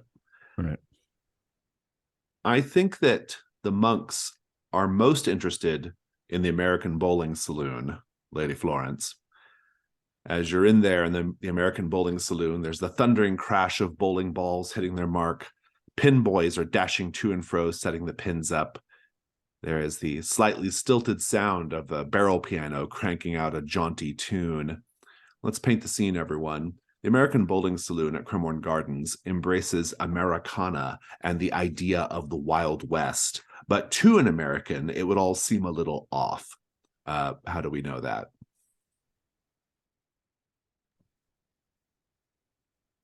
The bowling pins are the wrong shape. They're like too round in the middle. There's like a mechanical, like what's supposed to be a bison that like has a saddle on it that you can ride, but it's a yak instead of a bison. I was similarly, there's stuffed animal heads on the wall, but not a one of them is representative of American ecology. It's like gazelles and lions and Yeah. stuff. Yeah. You know how bowling pins have that little stripe around them? They've done all those up that they're supposed to be the garters of saloon gals wrapped around each little bowling pin. Very good. The abbot says to you, Lady Florence, "This was a splendid idea, Lady Florence. I've been trying to convince my brothers that we need to embrace a more worldly point of view, and indeed, hobnobbing with London society, the peerage, it's the right move, I think. Why should we deny ourselves such pleasures just because of Jesus Christ? I don't think so. There's so much more we can accomplish with connections like yours." It's true. Some say that our true savior is here on earth, that the kingdom of heaven is on earth as opposed to being above. I can almost take that for the true word of God, because this game, this bowling, it is quite enjoyable. And he rolls the ball down the lane and it crashes into the pins. And they're having a good old time. Ms. Balakwa, what are the initial preparations you're making now that the Abbey's more or less cleared out?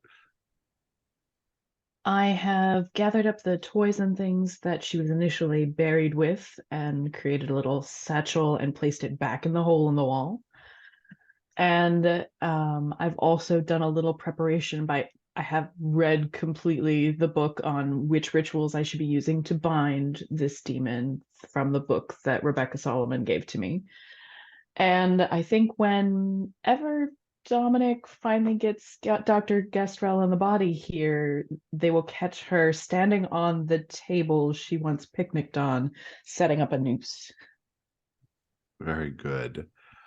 Very good, very good. Let's go back to our theater production. It's quite a night in London. Sarah, please describe Act 1 of The Laboratory of Hallucinations, in which a mad scientist discovers his wife is having an affair with another man. We see most of this stage is set up as laboratory setting, but in the upstairs of the house, there's a small section of the stage in which there is a parlor. And while we see the man working away frantically in his basement on his experiments, we can also watch while simultaneously his wife is entertaining any number of callers at any given time during the day. And it just so happens that he decides he wants a cup of tea and comes upstairs in an awkward moment. Fantastic. Well, of course, Mr. Constantine and Mr. Walsh, I would be more than happy to let my love go with you to the Abbey. To be quite frank, I could use a night off. No offense, my dear. I love you truly and dearly, but a man has to have his own, well, enthusiasms, his own particular things to draw his attention. He cannot always be dedicated to romance. Isn't that right, Mr. Constantine? It is very correct. And I think he'll just give Gastrella a very comely smile. And then, once you and my love have gone to Kilburn Abbey and worked yourself up into a lather of religious fervor, I shall welcome you back, and we shall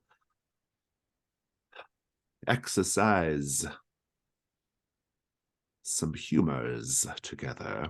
But while you're gone, Mr. Walsh, I think I can take care of this little problem of yours, talking about your hand. This would be very easy to fix. Don't you want to be able to go about London without wearing gloves like a freak?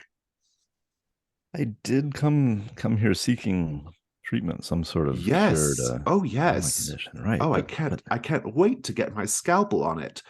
it really seems like daylight might be a better time for operational procedures where one can see I do better. all my best work at night. He winks at Mr. Constantine. So come, truly, I think that while they're out finding the Lord or whatever you do, I shall work my magic. I'm kind of meandering around, ostensibly looking at tools nearby and contemplating the surgery. What I'm really trying to do is get it so that he's facing me and has his back to Dom.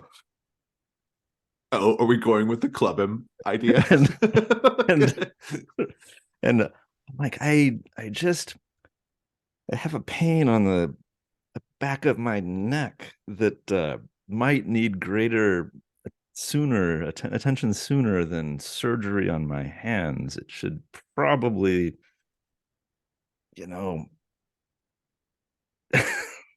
And so, yeah, you can just knock him out, Dom, if you want.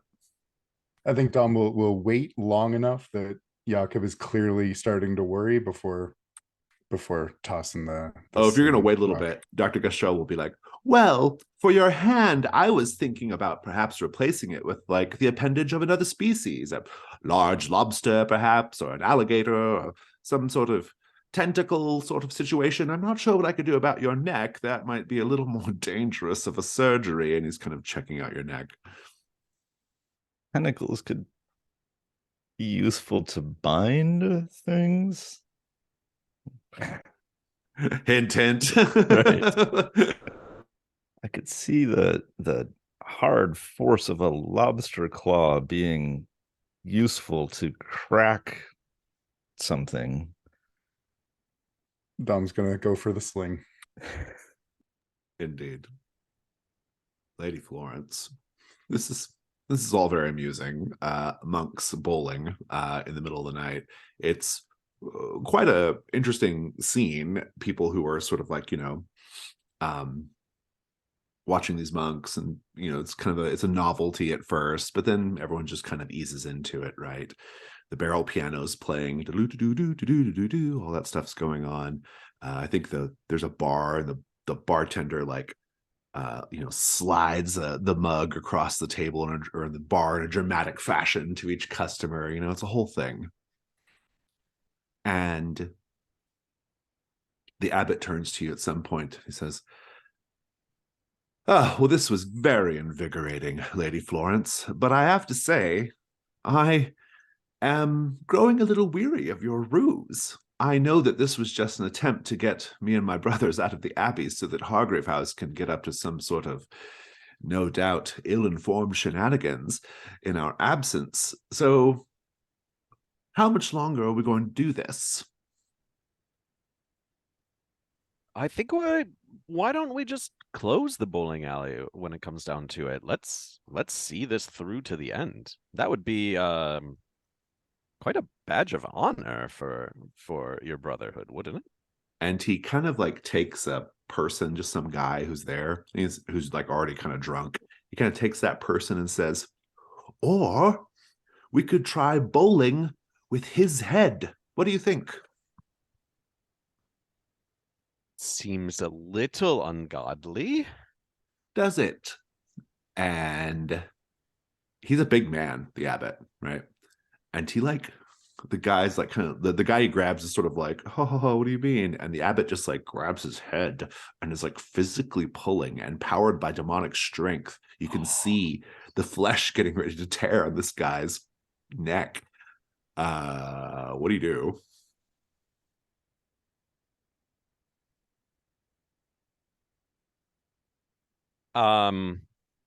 I maybe like gestured to the bartender that we need security, or some type of attention. Yeah, I don't think that's gonna work. No, I don't think it is. Let's cut back over to Ms. Balakwa. Ms. Balakwa, when Mr. Walsh and Mr. Constantine and co arrive, what is the state of everyone? Oh, them or me? Them. um, Dominic is dragging Dr. Gastrell by the back of the collar and just dragging his butt along the Abbey floor, and you can see all the dust and the trail and everything. And I think that he's also got her head under one arm. And Jakob is kind of flailing, trying to carry the lifeless body, the remainder of her. Indeed. I love it. Ben, Act 2 of the Laboratory of Hallucinations, in which the mad scientist kidnaps his wife's lover and uses an experimental technique to take over his mind. As the curtain rises, we see that the shelves at the back have been covered by a nice sheet, and the table with the straps has a tablecloth on it now, and there's a nice dinner set up for the wife, the lover, and the mad scientist. And the lover says, "Well, I was not expecting an invitation to dinner," and the wife says, "Nor was I." The mad scientist says, "Well, I want to get to know my wife's new friends as well as I can." And as they raise a glass to toast, we see that the mad scientist's wine glass is distinctly brighter than the other two. Everybody takes a sip, and the wife and the lover collapse onto their plates. The mad scientist then swipes everything off the table, picks up the lover, and straps him to the table. Very good. Lady Florence, you look over to the barman to try to get help, and there's a monk slitting his throat with a shard of glass. The moment you do that, you just see the monks are going ham on everybody in here, just like stabbing, Everyone. killing. Yeah, it's like fucking bedlam in here. And the abbot just smiles, and he's getting ready to tear this guy's head off while everybody else, you gotta do something. What do you do? Tell me what sounds better here. I either want to convince him to stop by challenging him to a match of bowling, whatever that is called. Frames. Not, I don't know. Sorry. Whatever it is in bowling. That's what I want to challenge to him. Or grab a beer, poison it, and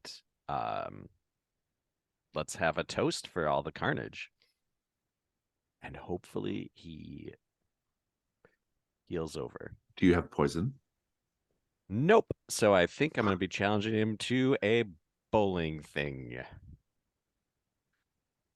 What do you say? Abbott, let's be reasonable here. I see that you want to play this game. I see that there's a game being played around us too, but let's cool things down, and how about we make a little wager over a few pins here, a few frames, and if I lose, your carnage is welcome, and I will simply walk away, and we can pretend that nothing ever happened here. But if I win, oh, I don't know, maybe you don't pull that man's head off and stop this insanity at once. These stakes are inadequate entirely, Lady Florence.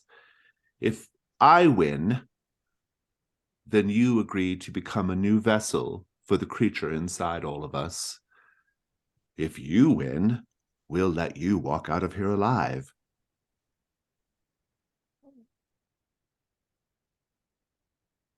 I suppose if that's the wager, that's the wager. You sure you can't sweeten it a little bit for me, though?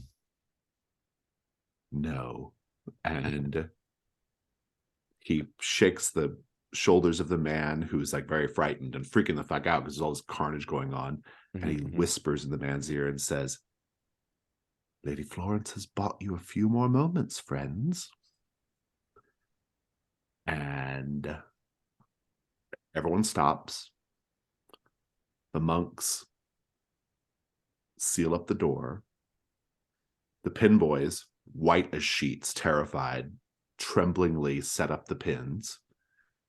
And you'll have your match. It's a night move with vitality. What are you afraid is going to happen if you fail? I mean, that I'm possessed by a demon and no longer me. This is true. I have to say how it's worse than that. You will lead the monks to storm Kilburn Abbey while they're trying to do the ritual. Sounds kind of dope, actually, but Yeah. We'll see how it goes. Roll with vitality. Let me see if you're going to be at disadvantage also. Nope. Vitality. Okay.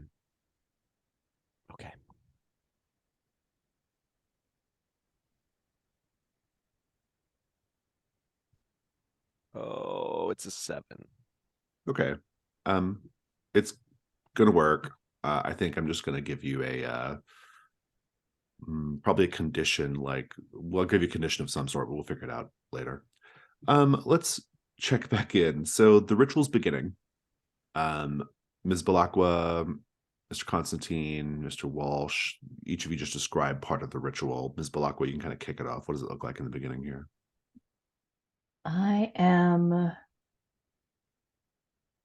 I've arranged her body to lie flat in front of the hole and kind of you bound her wrists and arms and head to neck. And now I'm starting to read, quoting some rituals from this book, and we start to see the glow of a demon kind of swirling in the room around us. Very interesting indeed. Mr. Constantine? And I think as the ritual progresses, and we see Ms. Balakwa raising her hand with a knife to draw a bit of blood, Dom will say, "Oh, no, allow me." And he'll hold out a hand and slice the blade across it. But as the camera turns, we see he's holding out Gistrel's hand and bleeding it into a little bowl. Very good. Jakob, what are you doing during all this? Well, I'm seeing smoke mist starting to rise out of the ground, and I'm saying, it's not too late to turn back. I do feel like this at one time was hallowed ground, and there's a chance we can reconsecrate the place. So perhaps we shouldn't. And then, like, oh, that's blood, isn't it? That's Very I good. just stop talking and watch for the time being. Act 3 of the Laboratory of Hallucinations. Brian, please describe it, in which the enthralled man manages to turn on the mad scientist and destroy him. The final scene should be very bloody. Oh, right, mad scientist gets destroyed.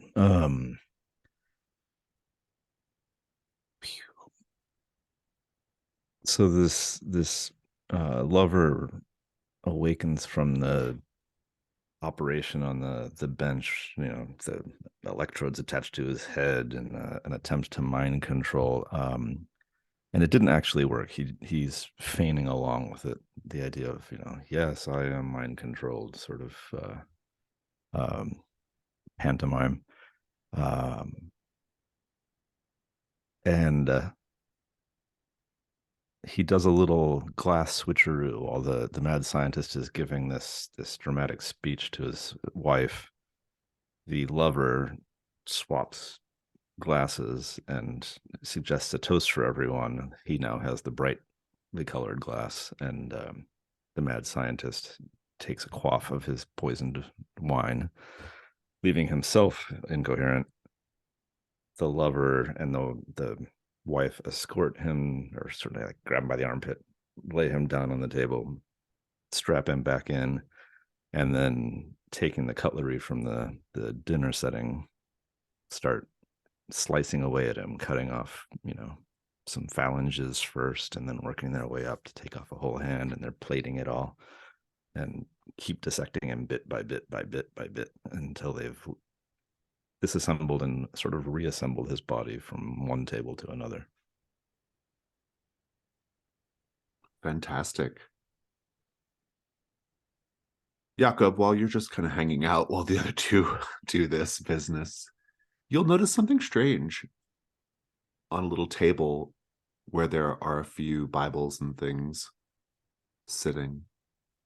There is a religious text that Ms. Balakwa and Mr. Constantine won't recognize, and indeed is written in a language that they won't understand. But you recognize that it's Venusian, and you can read it. It's a Venusian holy text, just sitting here amongst the Bibles. What do you do?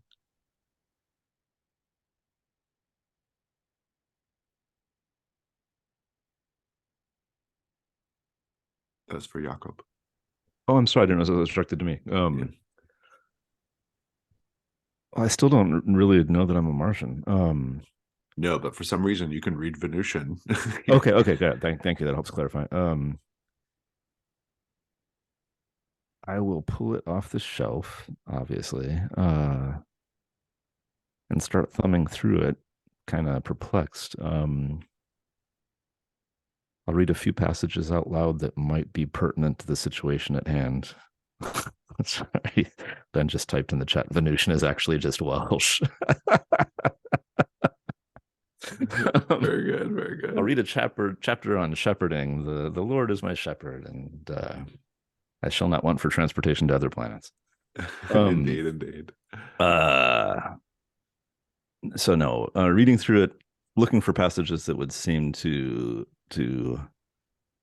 offer, at the very least, some degree of grace for this deceased girl and her spirit, in the hopes that while the demon might be imprisoned in the body, then her soul can go free. I'm going to try and rapidly flip through the pages and find something that might.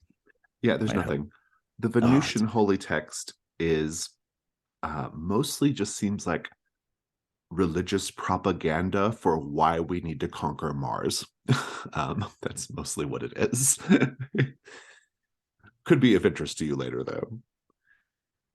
Got it. I will tuck it in a pocket and take it away, if that's all right. Yeah, you can put it in your personal quarters if you wish. Lady Florence, the American bowling saloon is filled with terrified people and demonic-eyed monks, and you and the abbot are having a bowling match. Just describe it and you're going to win. I mean, it's tense, and it probably takes much longer. It's a good stalling technique because the pin boys are so nervous that we have to prompt them every time because they're just in this daze. And so it's yeah, we need to reset the lane, please.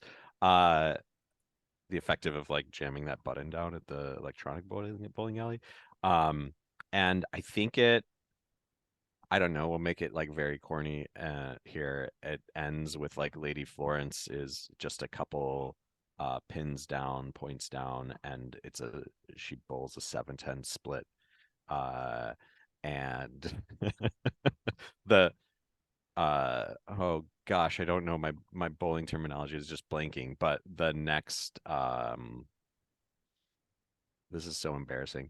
The next toss, the next whatever that is, frame is the full thing. That's the scoring. No, box. You bowl. The next bowl, she does the whole I don't even know if they would have invented it yet, but the spinning thing, and that ball really slowly on the edge. and then starts curving back. Like the monks are all like excited that they're gonna get to kill Lady Florence. And then the ball starts spinning back and pink, pink, pink, pink, pink, blah, blah, blah, blah, and they both knock down. And Lady Florence just goes, yes. I'm going to give you a condition. Yeah. Wanted for later questioning, because I think no that's matter fair. no matter what happens here, you were here when this all happened. Let's go to the final scene here. Dom and Ms. Balakwa, please describe binding the demon to the corpse of the girl. I hear Jakob prattling on in what I think is Welsh, while we see the corpse of this girl start to kind of like hover and suspend in smoke. And I just shout, Mr. Walsh, you might want to watch the door. And I kind of press the tarot card of the reversed cross to her chest, and we watch the body slam into the hole. Anything you want to add, Dom? I think he'll be looking at the door, like expecting something. And when nothing does, he'll feel Gastrel start to stir. And he'll just gently, almost lovingly whack him on the back of the head with the back of his knife. Let's just memorialize this with a roll, Ms. Balakwa. Let's do Rites of Salt and Smoke. Okay. That's an 11 plus 2 is 13. Nice. If you had the Cosmic Passage marked, you could unmark it. But otherwise, you are good. Once you've bound the demon, the head's eyes pop open. And it says, I will not serve you, witch. Seems you already do. Are you going to put me back in the wall? Depends on how you behave yourself. Perhaps I will reconsider my refusal to work with you after all. Delightful.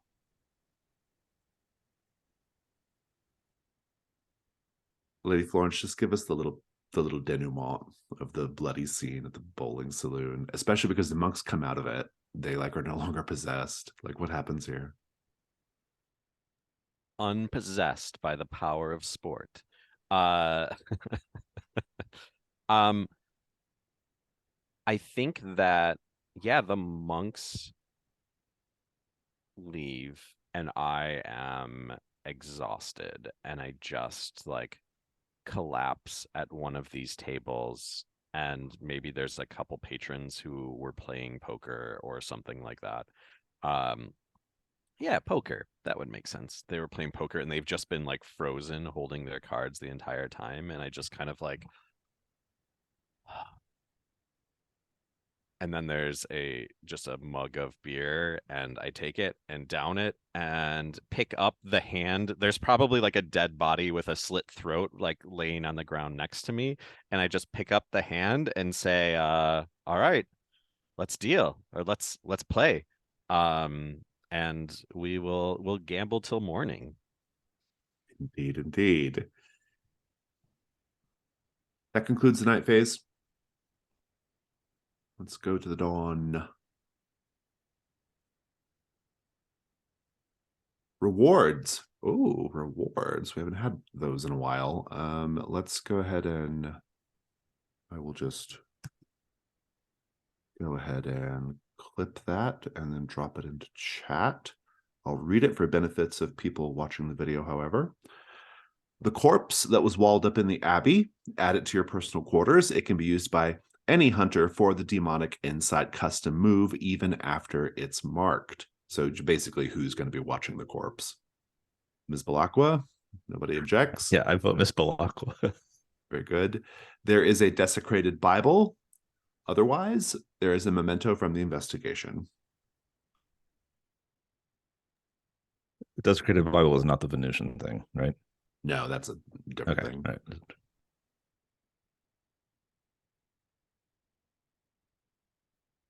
I'll go for the memento. And I think I'll ask Sarah. Or Victoria, sorry. Well, I guess it's me, not Victoria, answering this for you. I think you helped yourself to some of the contents of Dr. Gestrel's lab, and you have several colored bottles filled with fluids with little bits in them.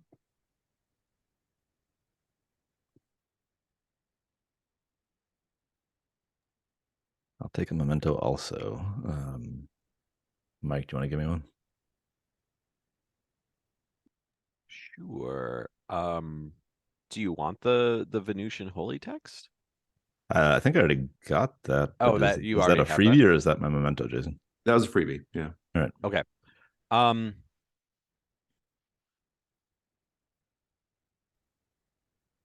mean, I kind of feel like you're sad that you missed out on the painting session with Whistler. So maybe you just take the painting of the Abbey Garden home with you. All right. Did anybody take the Bible? Okay. Free for Lady Florence. What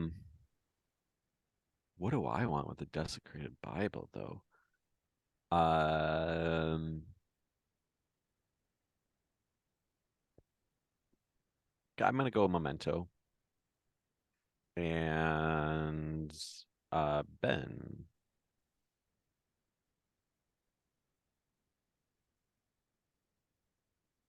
Does it have to be from the Abbey or could it be from the It just has to be alley? connected to the threat, basically. You took the bowling ball. Oh, nice. Rewards are collected. Let's do Dawn questions. Everyone gets credit for the first two. So you did answer a capital Q question and you did resolve a threat. So you all get to mark those. Let's do echoes in the night. Lady Florence, did you get an echo in the night? Is that a no? Okay. Ms. Balakwa, did you get an echo in the night? I both tied down the girl as the mad scientist was, but then also in the memento. Yeah. Mr. Constantine, what about you? The dinner scene echoed in the the play. Yeah. Mr. Walsh, what about you? I was aiming for the witnessing bodies on slabs, smoke rolling around. I love it. Very good. Let's go back to Lady Florence. Did you deliver a chilling, dead-eyed monologue about the horrors of the world, Lady Florence? I was going for that with the "Isn't Earth beneath you?" Oh, I'll take it. Yeah. monologue. Yeah, I'll take it. Did you have a face-to-face encounter with the Mastermind? Yes, you did. Ms. Balakwa, did you make love to a human in order to forget the darkness? Nope. Did you perform a ritual? Yes, you did. Yep. Mr. Constantine, did you taste someone or something else's blood, sweat, or other bodily fluids? At the bar, he had an adventure. Did you revel in the thrill of the hunt? I mean, he was not allowed to kill anyone today, so I guess not. Yeah, There's a certain not. stalking of clubbing somebody over the head. Yeah, I'm gonna give you. I'm gonna give you an O on the hunt, but I do want to know how, per the move. I think there's a way we have to frame this. Give me a moment.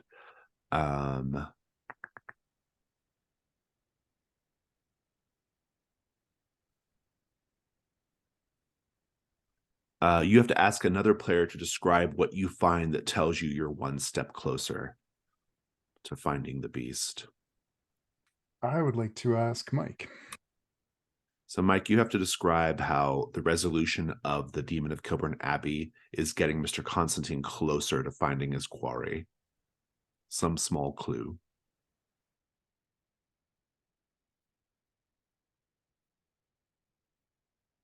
Think on it for a bit. We'll keep going, though. With Jakob, did you demonstrate extreme naivete when faced with the horrors of London? Talked about sheep in a gay bar. Yeah, I think so. Yeah, I think I'll take it. I love that scene, by the way. Yes. Did you quietly but visibly defer to the wishes of another hunter? Yes, you did. So Quite a many bit. times. So many times. Fabulous. Let's cut back over to you moves. You can reassign your keys to the 5 vaults of Tarthor, Jakob, if you wish.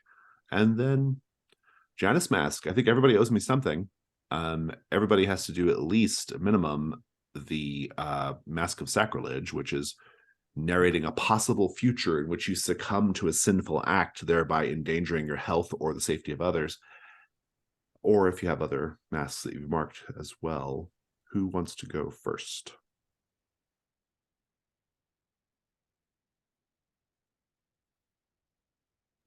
I've got 2, and I can dive in. For the Mask of Sacrilege, the possible future is that the bedtime readings that I've been doing with the lurker in the basement ultimately lead to it feels like Dom's not feeding the child as he promised to, and the kid's getting hungry, and so I start to offer some blood, and then things get out of control from there, and ultimately I'm imbibing blood from the lurker and turn into a monster of that sort myself. And then my other mask is to have a recurring dream of Mars that started when I was a child. How do we know Mars is a civilization steeped in ancient esoteric traditions? The dream is it always opens with me gazing out a window, looking over the canals, and just watching these small boats go by loaded up with furs, and everything is covered in a black veneer that initially looks a bit like varnish, but then it cracks almost the way lava has that crust with glow coming from beneath. The black veneer cracks, and there's a red glow that starts to echo out of everything, and the black peels away like huge flakes of ash, revealing gold and red like filigree on every article of furniture, with all these esoteric marks, symbols embedded in it. Even the smallest thing, like an everyday item, like a chair, is clearly showing a high level of sophistication and attention to detail and manufacturing prowess that you just don't see on Earth. And then I wake up in a normal bed with cotton sheets and plain wood tables surrounding me. Thank you. Who wants to go next? I'll do the Mask of Sacrilege that I owe. I think Victoria is just lying on her back in bed, and it's a series of sexual daydreams that just constantly turn to death. So she's imagining being like crushing Dom in the embrace of the slugger, she and him fighting over him, and it gets too bloody too quickly, and she perishes, or she's kissing the man in the sun mask, but she can't because the cracks in his mask are full of light that are searing pain, or just her topping the hell out of Greco and making him do things that he never thought of before, couldn't have seen this coming. And eventually she might kill him in the process.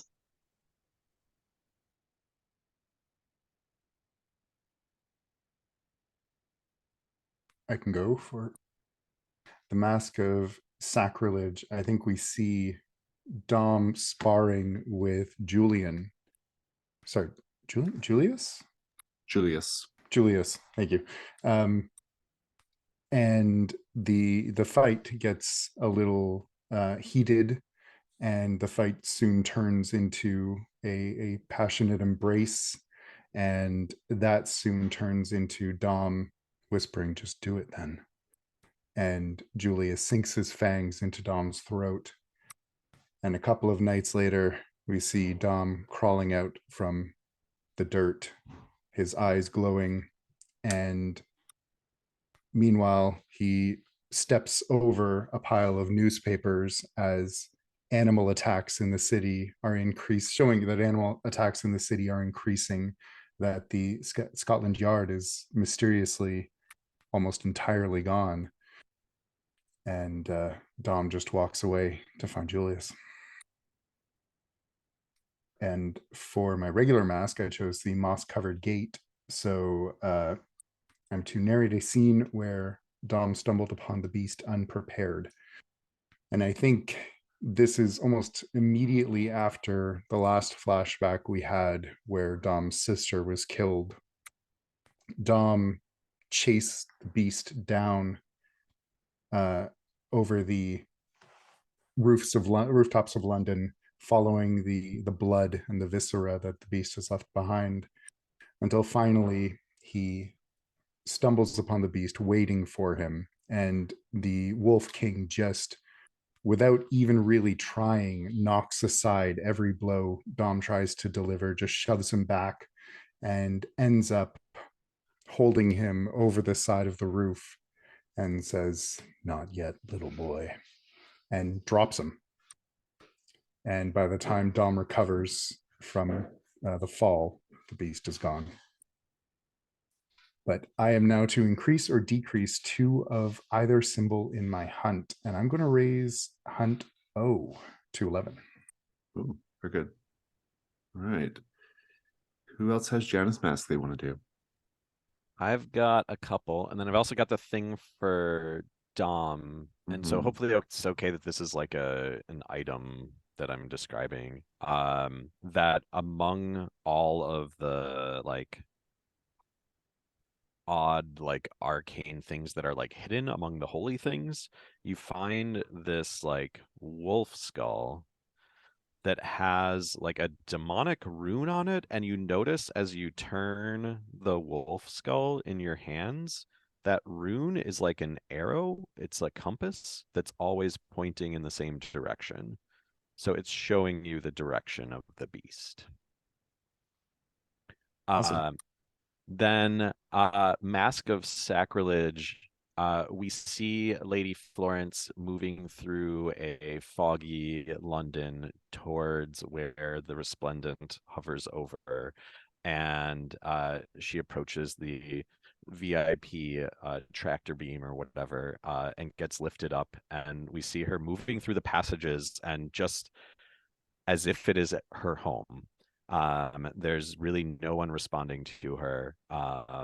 It's a sleepy night in the Resplendent anyway, and she walks straight into Jasad's quarters and almost stoically begins to remove her overcoat. And Jasad wakes up, and Lady Florence says, "I've missed us." And then the other mask that I have is the moss-covered door. I receive a significant inheritance from a recently deceased relative. Who were they? So I think, given the complexity of peerage, this is actually a nephew of mine that is 2 years older than me. And he has, I think I would strongly suspect, been assassinated by the Venusians. Part of why this is the memory that I remember is he and I, in kind of like a barn in Wales, we'll say, uh, are building a rocket ship for me to go to space. And so it's like the classic, like we're hammering together like the plates and welding the ship together and that type of thing, as you see this giant like crew of workers and that type of thing also helping on this. And um, the two of them, as it sort of like completes, just look at each other and just are filled with excitement about the journey ahead and being able to take Britain into space, to Venus, to Mars, and beyond. Yes. I think Love that's it. all of them. I love it. I love it. All right. I think that's it then. Let's go to Stars and Wishes.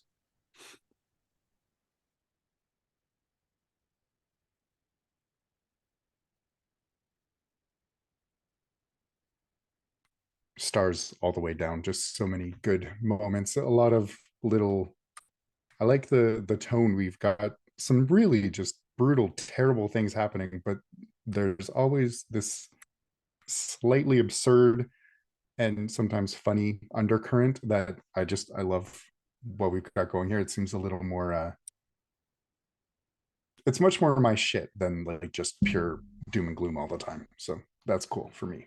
I really enjoyed the scenes with Jakob and just the continuing weirdness of Jakob can read Venusian. That's weird. He'll probably never bring it up to anyone, but you know, that'll be a thing that maybe we'll see him start to question. Victoria, once again, as you've put, not ever actually getting to hook up, but I just love that for her. It's so good. um, uh, except you do need to get your Dawn question, I guess. And yeah, every time we see more of Lady Florence's past, it's just so good. You had a relationship with Jasad. That's awesome. I want to see just the more of that history, and also how the two of you are going to. I mean, that's going to be an epic showdown. Your exes. It's more than just a mastermind thing. I like that we saw Admiral Flag, and I hope we continue to see him be a presence. He's our neighbor after all. And Jason, just the way, yeah, okay, the monks are going to go nuts in this bowling alley. Such a good moment, and surely that won't come back to haunt us. I'll agree for the tone, a star there. I feel like the last couple of sessions, especially, we've really like started to get into more League of Extraordinary Gentlemen territory rather than Penny Dreadful territory, which is why the session or the series is named the way it is. Which is to say that like it has those horror elements, it has those Victoriana kind of elements, but it also has this like really particular like kind of science fantasy vibe, but also this like slightly camp and humorous vibe to it, and almost like like gonzo moments like kind of happening, which I think is really terrific. And I was trying to like set the table in a really particular way with Jazad's speech to London, right? And I think we kind of got there. Like I think it was like the new reality, right? Like this is just the way it is, and I thought that was really great fun. Loved all there was a lot of really good scenes at the beginning, especially. Loved all the stuff with Jazad and Lady Florence. Loved all the stuff with the Man in the Sun Mask and Ms. Balakwa. Jakob and Dom at Dr. Gustrell's dinner was so good. Loved all that. Yeah, just great, enjoyable scenes all around. And my wish is, I'm very curious to see more of this. Mastermind is so interesting because it has a different feel than the other ones, right? And so I'm just really curious to kind of see it play out, and in particular, like how the other hunters get to be involved with Jazad, not just Lady Florence. So yeah.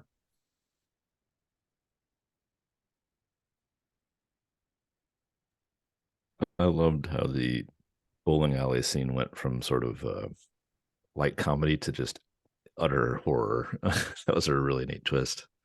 And Lady Florence at the end pushing aside a corpse and sitting down to play poker. Was so gruesomely good. What else? Ben with Dom telling the slugger, like, get somebody to ask him about sheep and we can get out of here. That was I don't know, the subtlety of it was really nice. I liked it a lot. And what was the other thing? Sarah with Miss Balakwa, the packing your bag for the demonic rites. Like I had in my head a montage scene of throwing various items onto the bed and packing them in the bag and then pulling one out, putting something else in. It was a good image. And I wish now that I know that Jakob can read Venusian, I hope that the Venusians start putting up various propaganda posters around town, and at some point, Jakob is commenting on one, and people are like, "What? You can read that? What the hell?"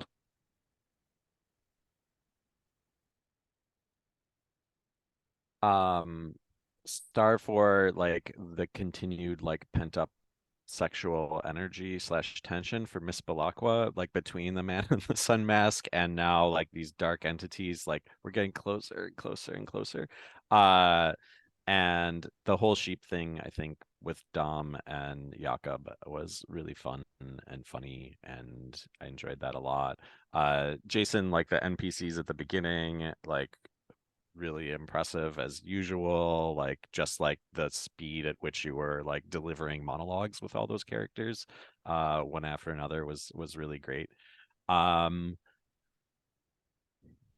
yeah, and it was also fun, I think, from my perspective of getting to like I've been thinking about this relationship with this new mastermind for a while, like, and so it's fun to start exploring that. And yeah, with the Planet Raygun work, like I've been in this sort of like science fantasy retro sci-fi space a lot, and so having fun exploring that in this like Victorian setting. And so yeah, a wish is um I'm really like I think I'm also really interested to see now the mysteries with that. We've done with all of the mysteries, like we've really pulled in like pretty strong elements from the mastermind in like setting like the tone and purpose of the mysteries. Um, so I'm really interested to see that filter over even some of the more like classic between mysteries as well.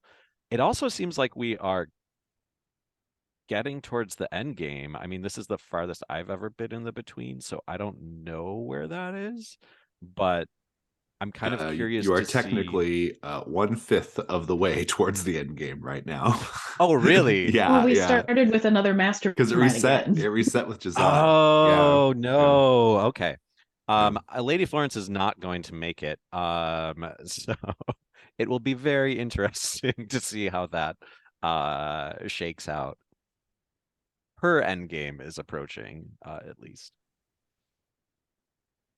Yeah, I have specific quote-worthy stars.